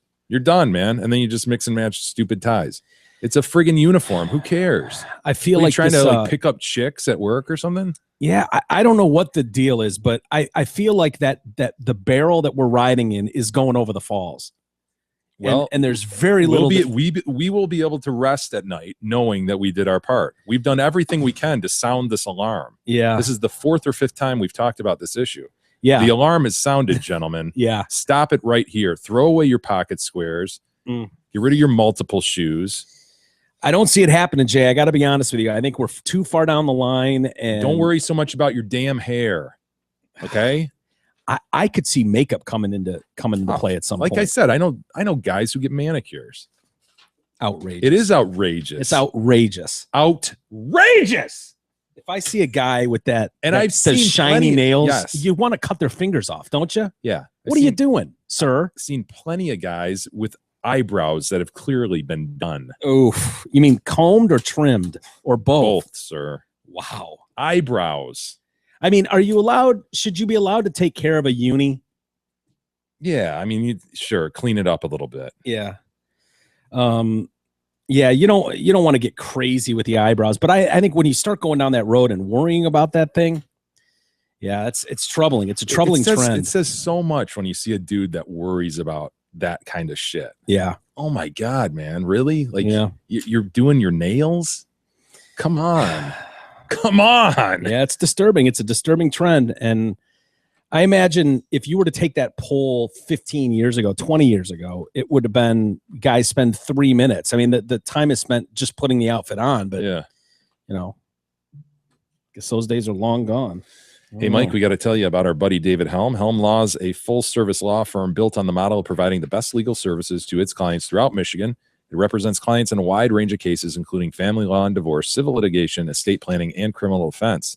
So whether you are leaving your children in the car or your spouse is refusing to put out, or you get into a duel with your daughter, call Helm Law at 248-679-8804 or go online at helmlawpc.com. They offer free consultations. Tell them you support the show. You get 15% off. Where are you on the nature of duels? Duels, they were cool back in the 17 to 1800s. I think they're a practical means of solving problems. I'm agreed. They're not going to tell me that they're that we can't not have so duels sure anymore. using Glocks and duels is really cool now. I don't. Yeah, well, that's what one guy tried to do back when you had to. I don't know, like ram powder into your gun and shit. Maybe people of Congress, dude, back in the day, like they would have duels because they disagreed on things on the floor. Like, how crazy! I don't have a problem so much with a modern age duel as long as the rules are well established and it's handled like professionals. You have and yeah, I mean there are ground rules to any good duel, and it sounds like this one started with the best of intentions and quickly got away from some people. But a father in El Paso County, Colorado, was arrested after a domestic dispute that climaxed with him pointing a gun at his juvenile daughter and challenging her to a duel. Does it matter that it's a daughter, not a son? A little bit. Yeah, it's a little troubling, right? Yeah. Not to be sexist, sort of like raping a chick behind a dumpster. Adds a little bit to it. Yeah, it doesn't sound good. That's for sure. Bob Williams is his name. He was arguing with his daughter. That's when he pulled a handgun on her and his wife. He's then alleged to have commanded his daughter to go get a gun from another room and take part in a duel, which she did. And all right. You want to duel? I'll duel. Let's go then. Juvenile daughter. Do we know how juvenile? No, they don't give ages or names, unfortunately. So we can't look up her, pictures and see what we're dealing with here. See how guilty he is. Right. After the girl had retrieved the gun, a struggle ensued in which the father fired a round. See, that's where you lose me right there. I mean, if this is a proper duel, we're counting off paces. No firing of rounds until it's time to fire a round. Yeah, I mean, we set the ground rules. And now if this had been one of those things, like we go out in the yard and you can do one of two ways. You can back-to-back, count your paces, turn and fire. Traditional duel. Or you can stand. Oh, no. That's Old West, baby. Yeah. That's the quick draw. The quick draw. That's a duel still, isn't it? I wouldn't refer to that as a duel. See, I wouldn't have a problem with that. If you and I stood 20 yards apart, quick and draw? then, quick draw, bang, Yeah. Like I can see, but this idea of getting into a wrestling match in your kitchen and then the gun just goes off. No. You sir have that's just failed at the nature of a duel. That's a white trash wrestling match. Yeah, agreed. The daughter then returned fire, so obviously he's a lousy shot too, and so is she. Thankfully, he shot once. She shot once in the direction of her dad. Imagine returning fire at your family member. Oh yeah, returning fire. Well, I had to. Your job as a 17-year-old girl is to dodge and return fire of your father. Wow. Neither party was injured in the duel, so they're both shit shots. As the daughter, wife, and at least one other child attempted to flee the house, Williams allegedly went to the shed and grabbed a shotgun. Come on now. He pointed that gun at his wife. She was able to wrestle it from his grasp and call 911. Then she What kind of pussy is this guy? Yeah. Yeah, I don't know. He's probably. I'm just guessing here. Alcohol was a factor. Maybe you think.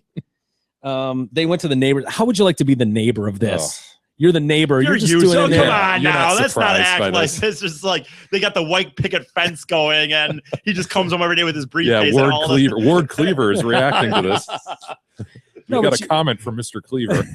You go over there and you're dragging your shit daughter. One of them's carrying a gun, and you're pounding on your neighbor's door. I knew They're this just- day was coming. You know, the wife's sitting there trying to make dinner for later, and now Right. she's got this fucking Clampett family in her living room talking about a duel and call 911. And Robert's at it again. He's got a shotgun.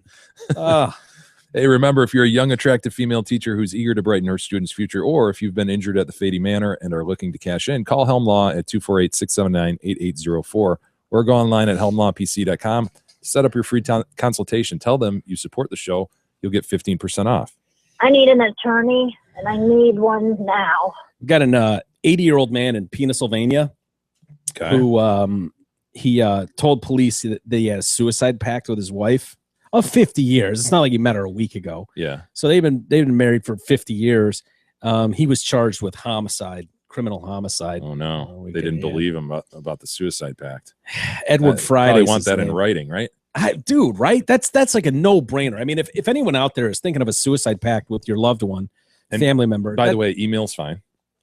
I think you're better off getting in If that. you're doing a suicide pack, it's got to be a hand. I think you gotta go email hand. for sure. I That Yeah. agree, man. You do. Dude, an email is so non-personal. I'm sorry. Well, It's that's just, not my reasoning. If you're talking about a suicide pack, I mean, anyone can type, but handwriting, then the people can go later and see, well, yes, this was I the know. This handwriting. just harkens back to our suicide I note know. discussion. Yeah. I know. But and I I think agree. You you probably want something in her own hand that is signed. yes, So because if something goes awry, you Yeah. can point to that. I mean, it'd be so easy to draw up something and go, hey, draw up nothing, just a blank piece of paper and go, Jay, give me your John Hancock here. I want to see how your autograph's coming along. And you're like, oh, whatever. And you just sign it. And then all of a sudden I type up something nice that says, I give Mike permission to shoot me in the face as soon as I walk in the house, blah, blah, blah, sign Jay. Yeah. And then it's like, boom. So you want to get that in your handwriting so that, My Hancockery. yeah, exactly. And then I've got a leg to stand on at least. Go, no, dude, look, get your handwriting experts in here. They'll tell you that's Jay's handwriting. He was begging for it. Right. So apparently they didn't have this in writing, and Ed Friday slit the throat of his 82-year-old wife, Wilma Jean. Because that's how you usually do these things, right? Yeah, Suicide. Okay, let's commit suicide together. I'll slit your throat. right. And you'll just Gross. bleed out in horrible pain. Wife of 50 years. Mm. He then slit his own wrists and took 20 opioid pills. Sure, So he they ca- weren't opiates. Opiates. Yeah, he got himself. Or were they opioids? He got himself one hell of a killer. But I mean, that's the way to. I get those. If you want to take 20 Vikes and give yourself some superficial wounds, You didn't but give her any. no, And slit her throat. yeah, let her just drain out. You'll be done in a few minutes. Police found her bleeding and unconscious. The couple was taken to the hospital. She died a couple days later. Oh my God. She survived a Hypovolemic couple. shock. Oh, Yeah, which means basically you lost too much blood. yeah. The defendant was discharged from a hospital Friday and then jailed without bond. Assisted suicide is illegal in Pennsylvania.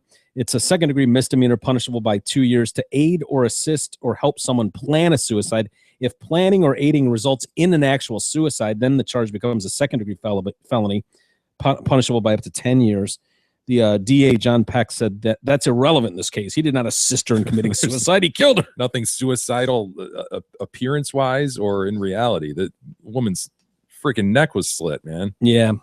Mr. Friday's attorney said, yeah, this case is complex and unfortunate, really.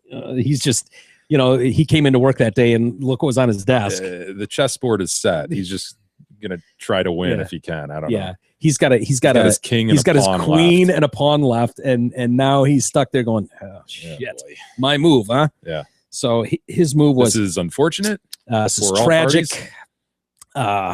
So he sad. He moved the pawn up one space. Yes, that's basically what he's done. It's sad. It's complicated. It's extenuating. The circumstances, perhaps. Ooh, extenuating. He might have a night left. He might have done the up 2 over 1. With you think? Maybe.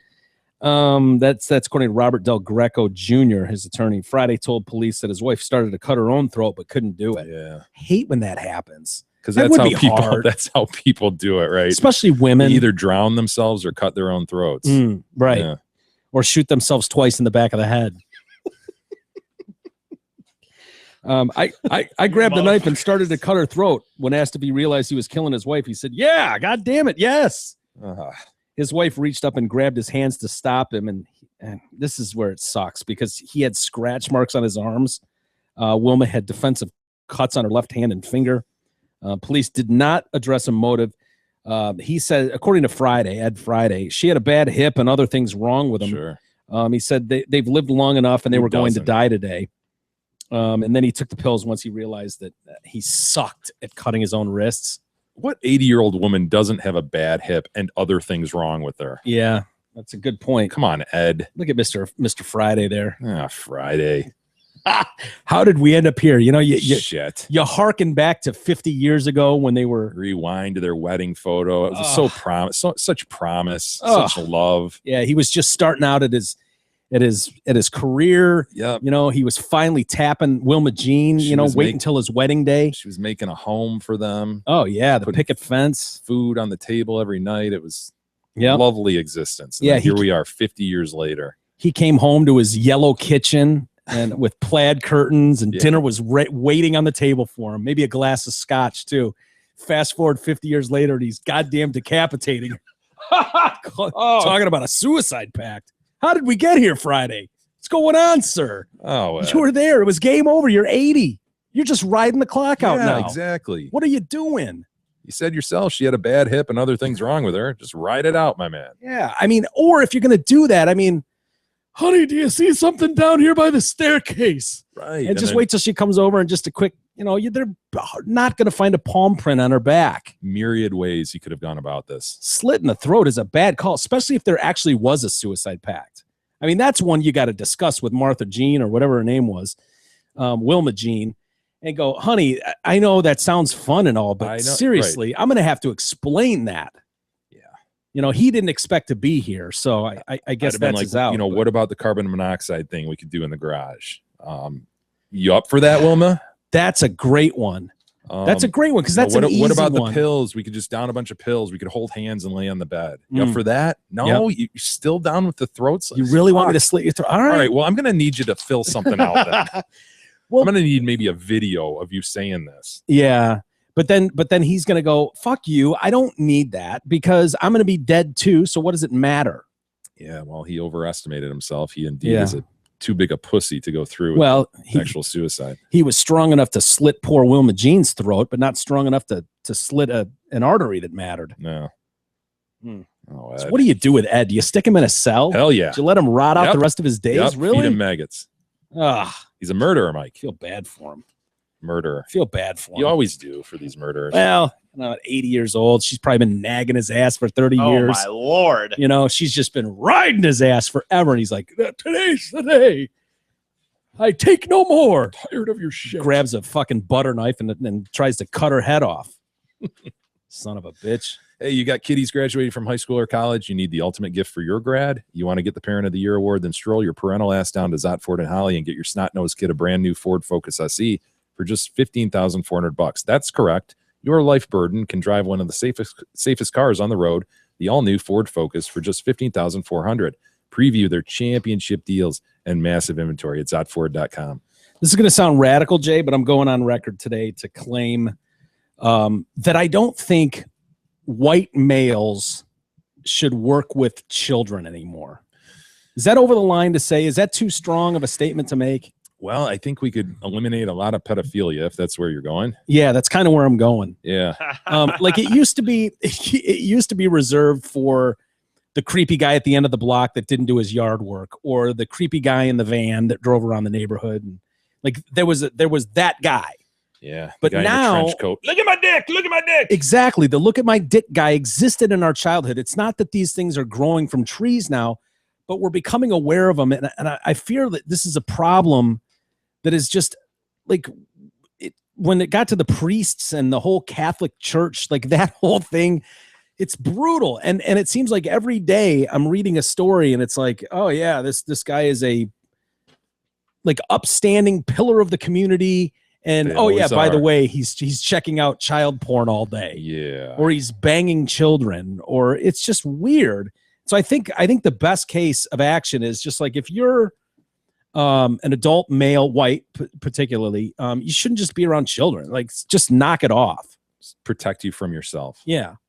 We've got a elementary school principal, and they all look the same. I'm sorry. Like you could just swap these pictures out. What do you think he looked? If you had to describe the principal, I've seen white him, so male, you go ahead. God, I'm gonna have to say glasses, possibly, How maybe many balding. how many things on the list is E correct on? Yes. Really? There's not gonna be a mustache. I'm not gonna go with that. But no, I think there's gonna be some facial hair. No facial hair. Really? Okay. But there's the full face. Yeah. Right? Very, Okay, very yeah. full Doesn't bode face. well for me in the long run. I don't know. The glasses and the balding to me are the biggest ones. Pretty much that. Yes. Is that the guy you're thinking of, E? Exactly. 55 years old. Right. You know, You're not a helper. Yeah. 59. That's what I'm thinking. Yeah. So, principal in elementary school, you can't trust your principal at the elementary school. He's your principal, right? Exactly. right. PAL, principal. Good point. He was promoted to principal despite a rather questionable background, and he was arrested for child porn on Friday. Damn it, man. Oh, Rick Shepard. Oh, He was- Rick. He was promoted to principal at Spessard Holland Elementary School in Satellite Beach, Florida, in July last year, despite being reprimanded as a teacher in '99 for inappropriate behavior around a 6-year-old in his class. Okay, that disqualifies you from rising to the rank of principal. Well, let's see what he did first. So see if this rises to the level.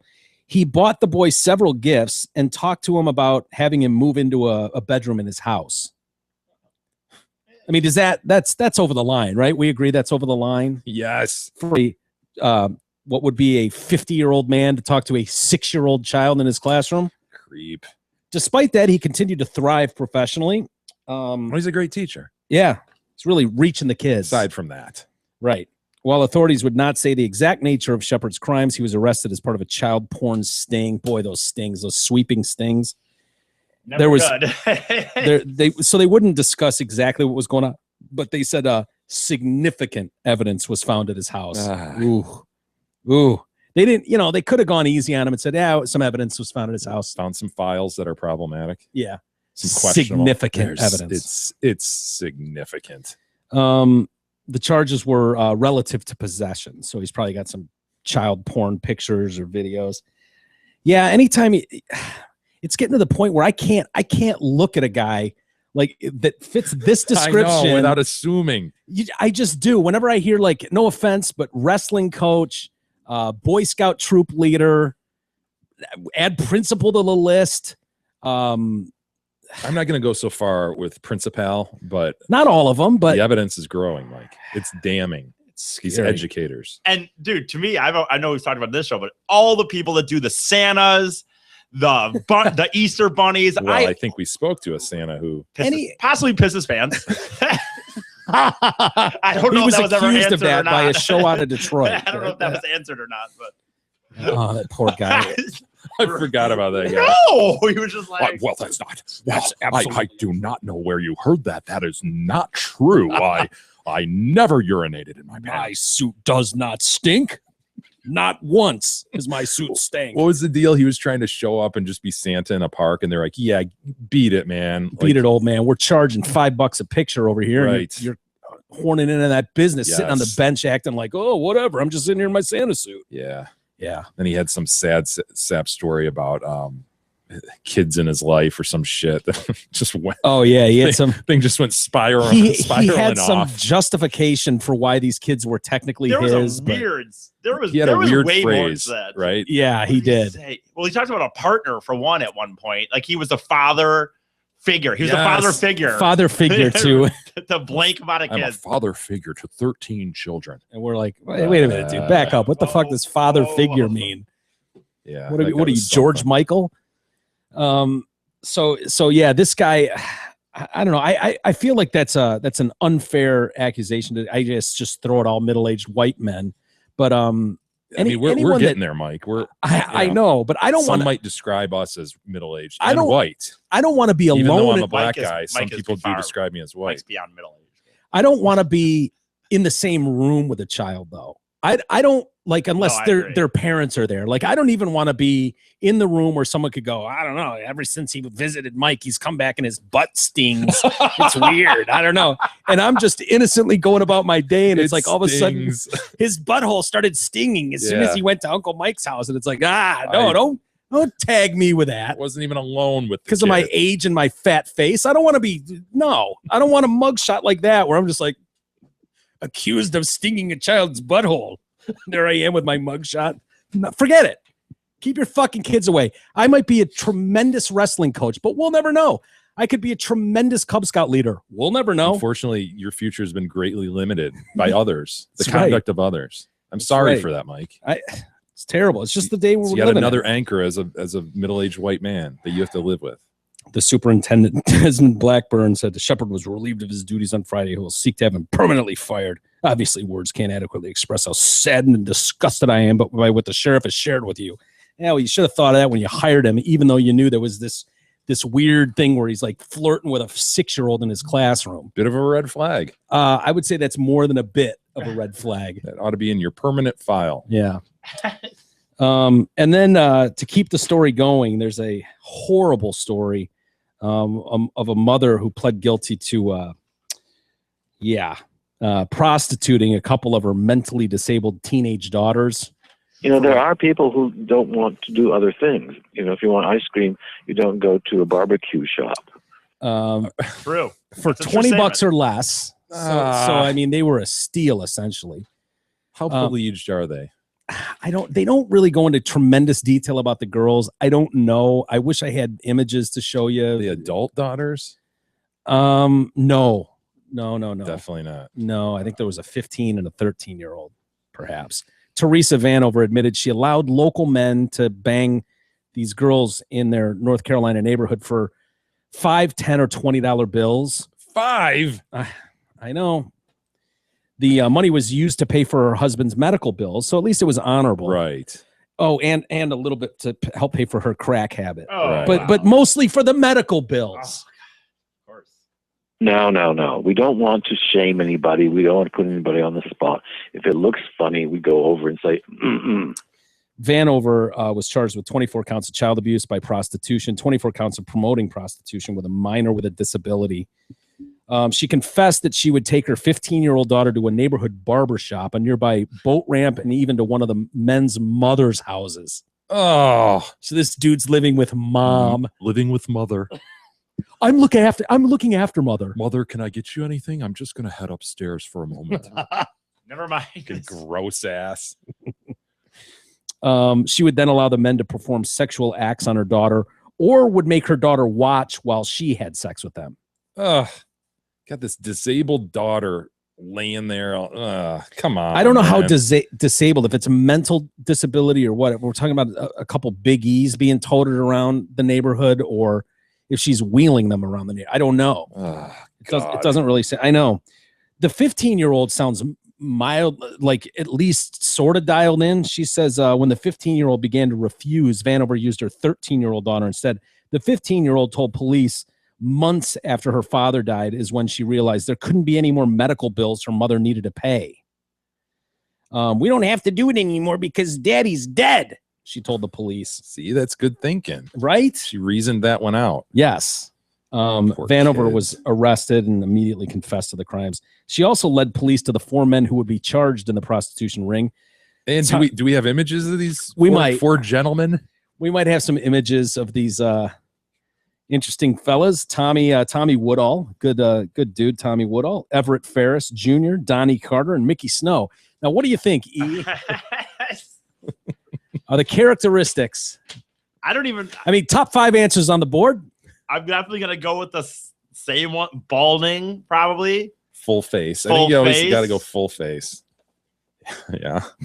Possibly some spectacles on some of them. White. Yep.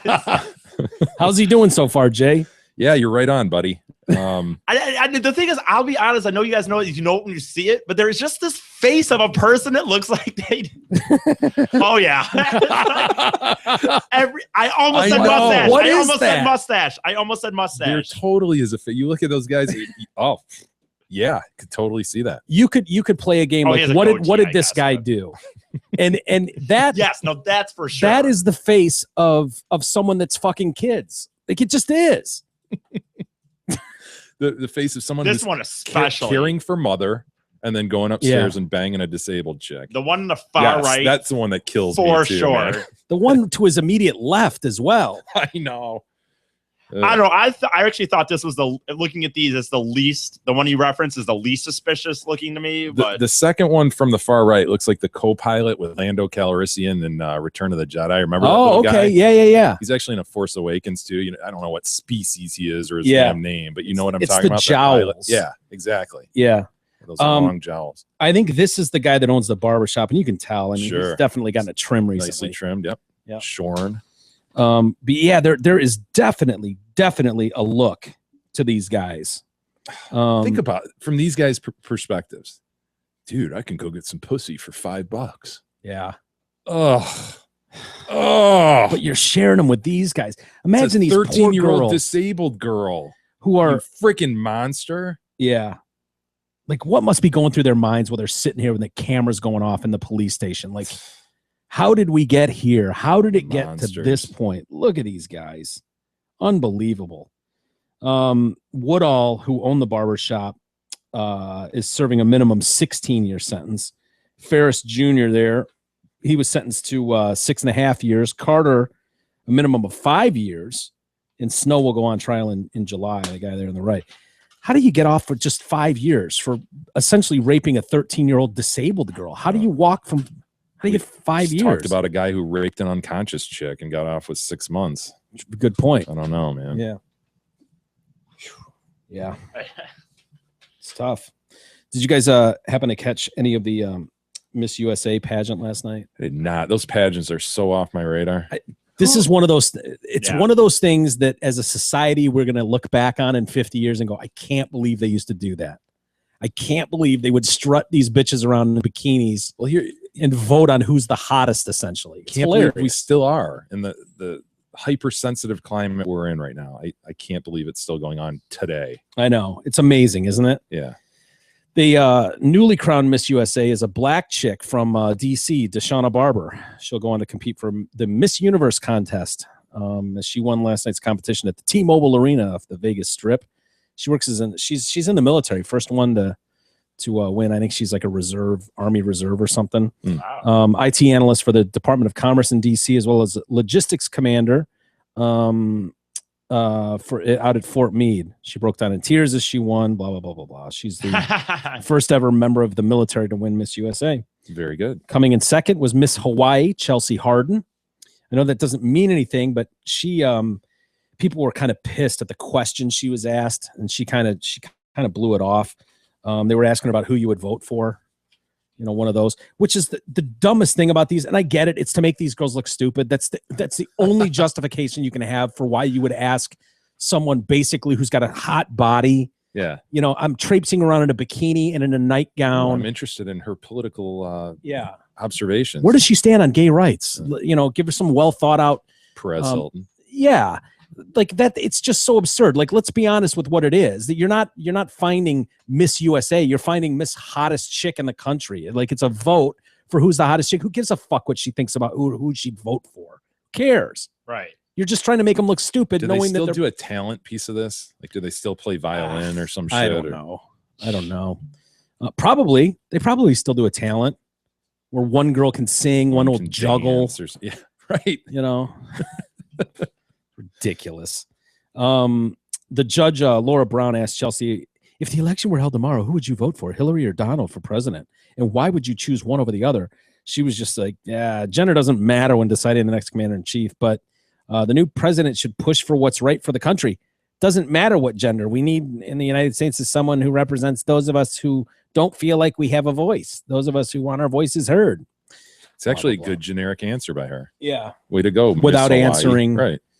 the actual question. Miss California tried to lean into body shaming, which, you know, trust me, I understand. It's a problem. It's an epidemic in this country.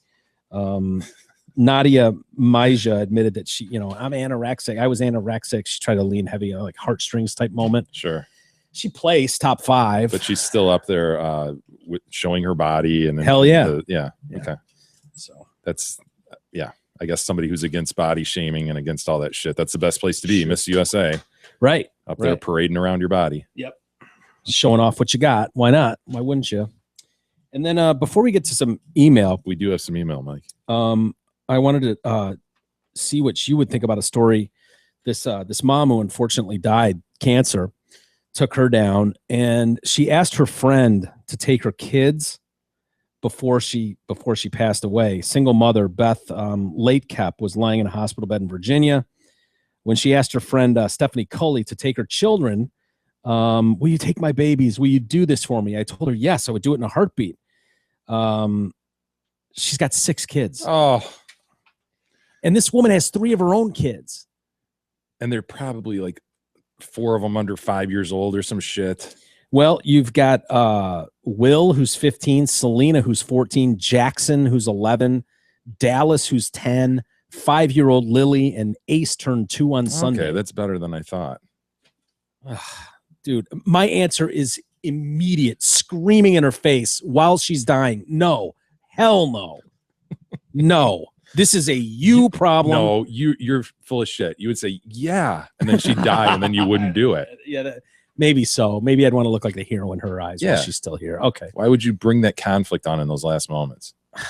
You'd be like, oh, yeah, absolutely, I would. And yeah. Like, that's a later problem. Yeah, that's a problem for down the road. Yeah, like in 10 minutes. What do you do? What is the correct answer? You don't want 6 of someone else's kids to now be saddled this with. Is your friend. You got to do it. Dude, you're my friend. I'm not taking your kids, Jay. If you and Gab go down, maybe sweet pie, but no, I'm not taking the boys. He's the last one you should They're take. getting to handful age. They're going to be in trouble. No, the boys are getting up there in age. They'll be out of your hands in no time. Sweet pie's got to, dude, you're going to have to buy sweet pie tampons. No, nah, I'm out. No, I'm not taking sweet pie either. Forget it. Think about that. Oh, no, thank you.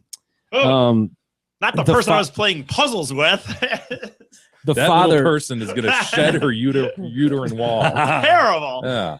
The father to the older children is not in the picture, and the younger kid's father was like, yeah, I'm out. As soon as she got cancer, he was like, fuck this. I'm out. Nice guy, right? Nice. And he bolted. So her dying wish was for her children to be cared for in the same way she would have cared for them, and she didn't want them to be split up. So they brought the kids to the hospital to discuss the matter. Now you're standing there, you got all these fucking kids around and the dying mom. Yeah. And they said, if we don't get a miracle for mommy, what do you want to happen? And they all pointed at me and said, we want to live with her. Oh boy. Hi, mommy. Hi, mommy. Hi, mommy. Hi, mommy. Hi, mommy. Hi, mommy. That melted my heart. Coley said they unanimously decided that she and her husband, Donnie, so now Donnie is just like, Donnie has no say in this. Fuck no. He's like, wait, what? You said yes? He just walked in the door, tough day at the office, just starts undoing his tie a little bit. And she's like, honey, I've got some news. We're a family of 11 now. Yeah, of 11. And he must have just hit the floor. I mean, I would have fainted on the spot. He probably had a sense this was going to happen. How could you sense that's coming? Gross.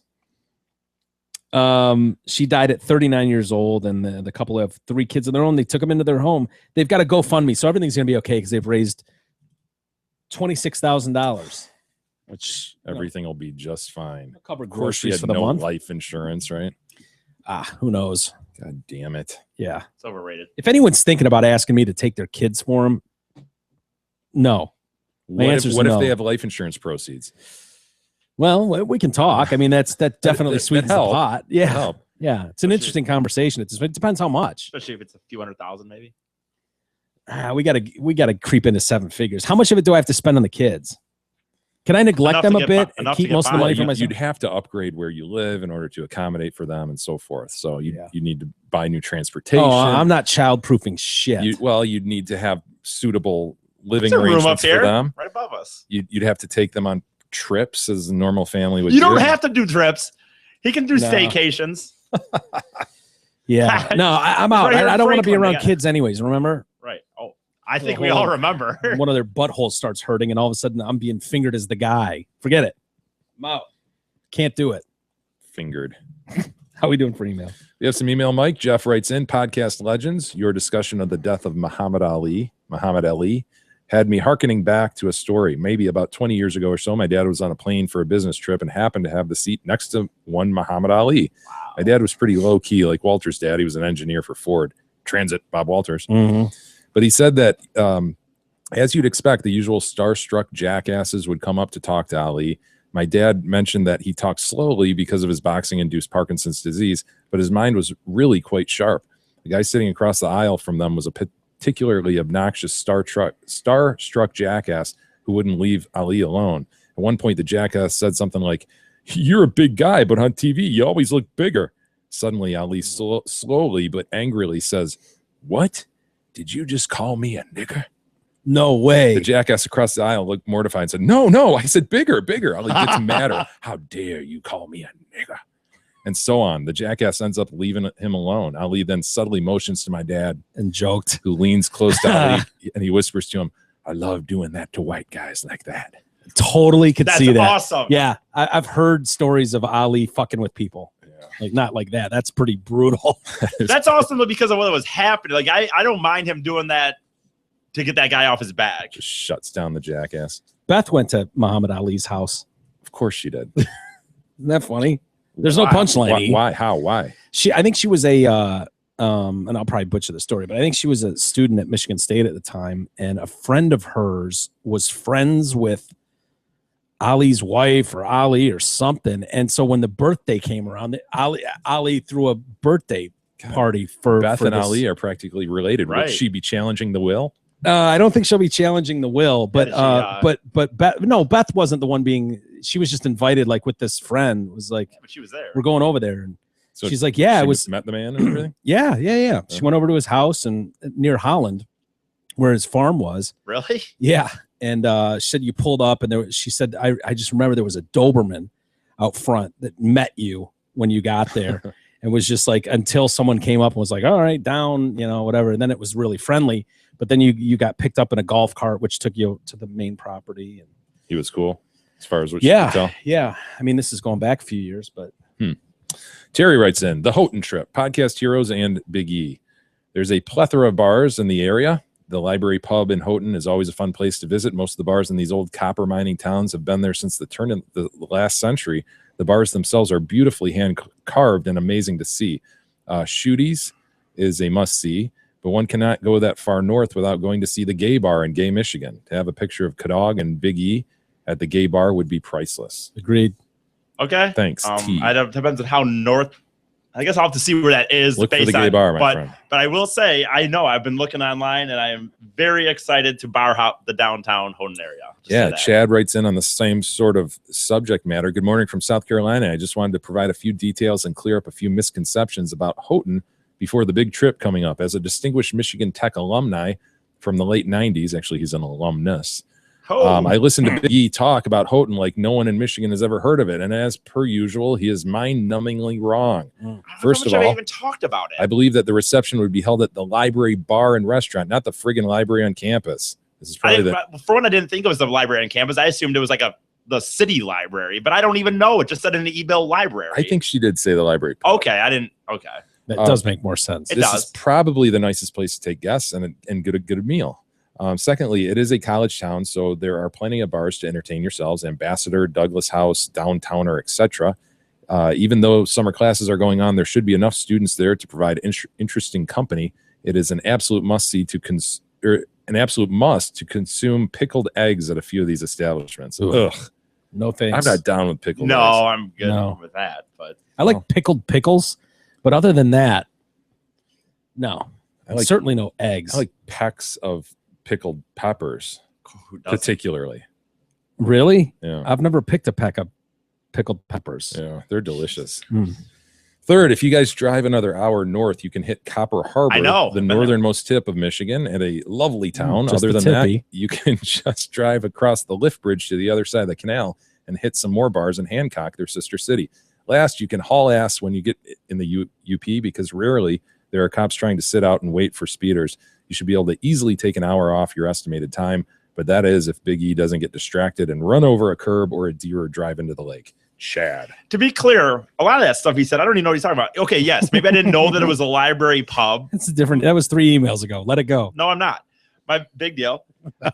I know where Copper Harbor is because I've been to Copper Harbor before. Come on, Big E. Is that all you got? I've actually stayed in Houghton before. The hotel, The unfortunately, blackest eyes, the devil's eyes. The hotel is being renovated for a new hotel, but I've stayed in the city of Houghton before, and I've been to Copper Harbor before.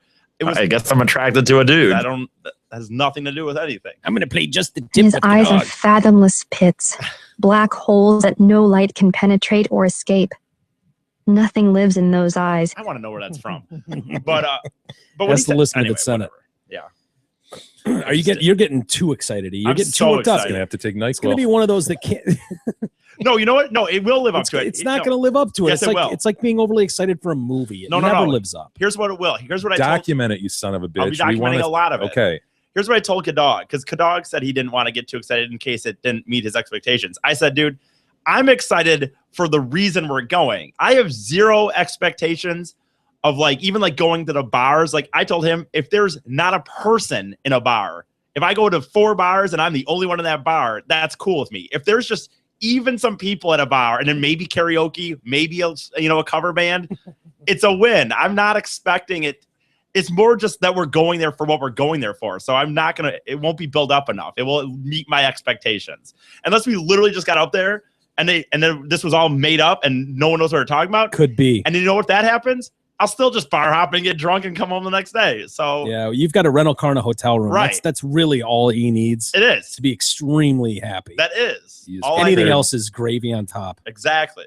Prepared to make lemons out of lemonade if need be. Good job, E. That's right. Jay writes in, okay, use the Google machine. It's right next to you guys. Johnny Depp has never been married prior to this. He had always lived with people. His last person, Vanessa something, who he had kids with. He wasn't married.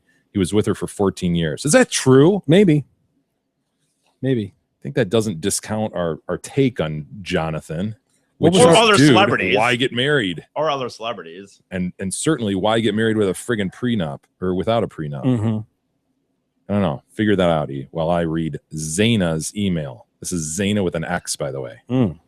So I think I'm saying it right. Yeah, like maybe the warrior princess? Maybe it's Exana. The warrior princess. Oh my God, I haven't thought about that. Yeah, what was that show? Xena the warrior. Yeah. Xena the warrior princess. Yeah, what was her name? Her titty fell out while she was singing the anthem for a Wings game. Yeah. Yes!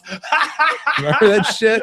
Yes, I do. That was like big. That was like the first nips slip ever, man. Yeah, like, one of them. Huge. That was awesome. A wardrobe malfunction, the initial wardrobe malfunction. She lifted up her arm and the titty came out of her popped little, out. I think she was wearing a strapless thing. There was T-shirts made of that. I think that we had sent to the radio station at one point. What was her name? You're gonna say it, and it's gonna be like, "Fuck, yeah, of course." Anyway, Zaina writes in, King, the jester, and the retard. I want to say you guys are hilarious. The only thing I can't stand is when Jay and E fight like 5-year-old girls, and it continues for a long period of time. Of course, I can't really stand Big E as is, but that brings me to the point of my email. This afternoon, something weird happened to me. I received a notification on Facebook for a friend request from Big E. Although I'm not a fan of E, I hesitantly added him. Does he always add listeners on Facebook? Is this normal? And if so, does he cyber stalk people? I do both. of those Probably, things. yeah.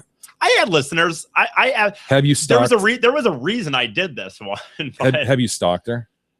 I stalk everybody on Facebook. You though, creeped her? Yeah. But that's literally I do that I with can't guys. I rag on honestly you do for that that. with.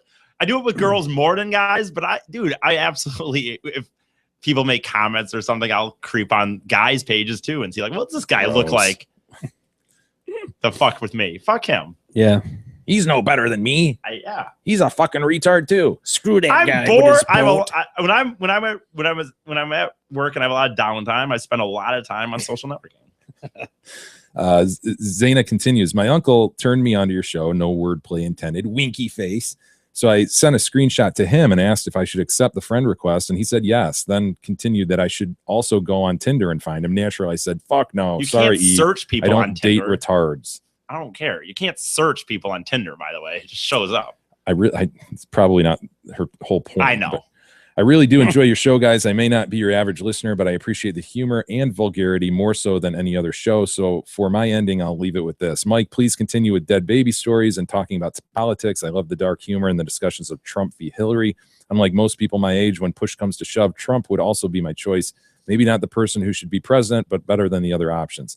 Jay, you, sir, need to stop provoking E. He is a baby, and his retorts prove my point. But, sir, your knowledge and humor is also much appreciated. E, I don't even know what to say for you, dude. Yeah. Thanks, guys. I don't give a Zaina. shit what you have to say, Zena. It's a college girl? Yeah. College girl. Lucy Lawless. Yes. Lucy Lawless, God. of course. God, How did I forget that? I remember that. That 'cause was huge. That would have been like probably like 96 97? or 97. Yeah. And I just remember the next day, all Was it the Shark series that was starting late and shit? on the yes, it West was Coast? definitely a West Coast game. That And was the same series that had those triple overtime Yep. games and shit. I remember Yeah. watching that in my room in Dearborn. You Yeah. and Troy were probably over there. That's probably one of those Yeah. games. Mhm. That went till 3 a.m. Yeah. Yeah. Anyway, we'll save the rest for tomorrow, Mike. All right. Let's call it a day. The week is quickly moving on already. E, when are you guys leaving? Thursday, Wednesday? Wednesday night. Wednesday night. We'll have to call them Thursday morning after their arrival Mm-hmm. and get their See how pre-ceremonial it's going. feelings. Well, have a good rest of the day, everybody.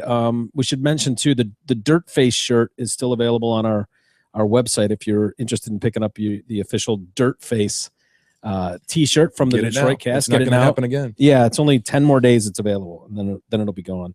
And also, voting is still open at podcastawards.com. If you haven't voted for us in the comedy category, you should.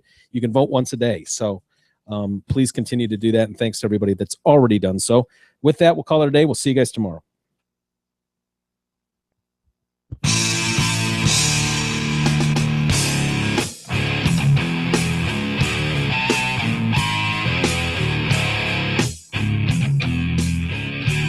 You've been listening to the Detroit Cast with your hosts, Mike and Jay. From all of us at Radio for One Studios, thank you for listening. And as always, thank you, Detroit. Listen to God, watch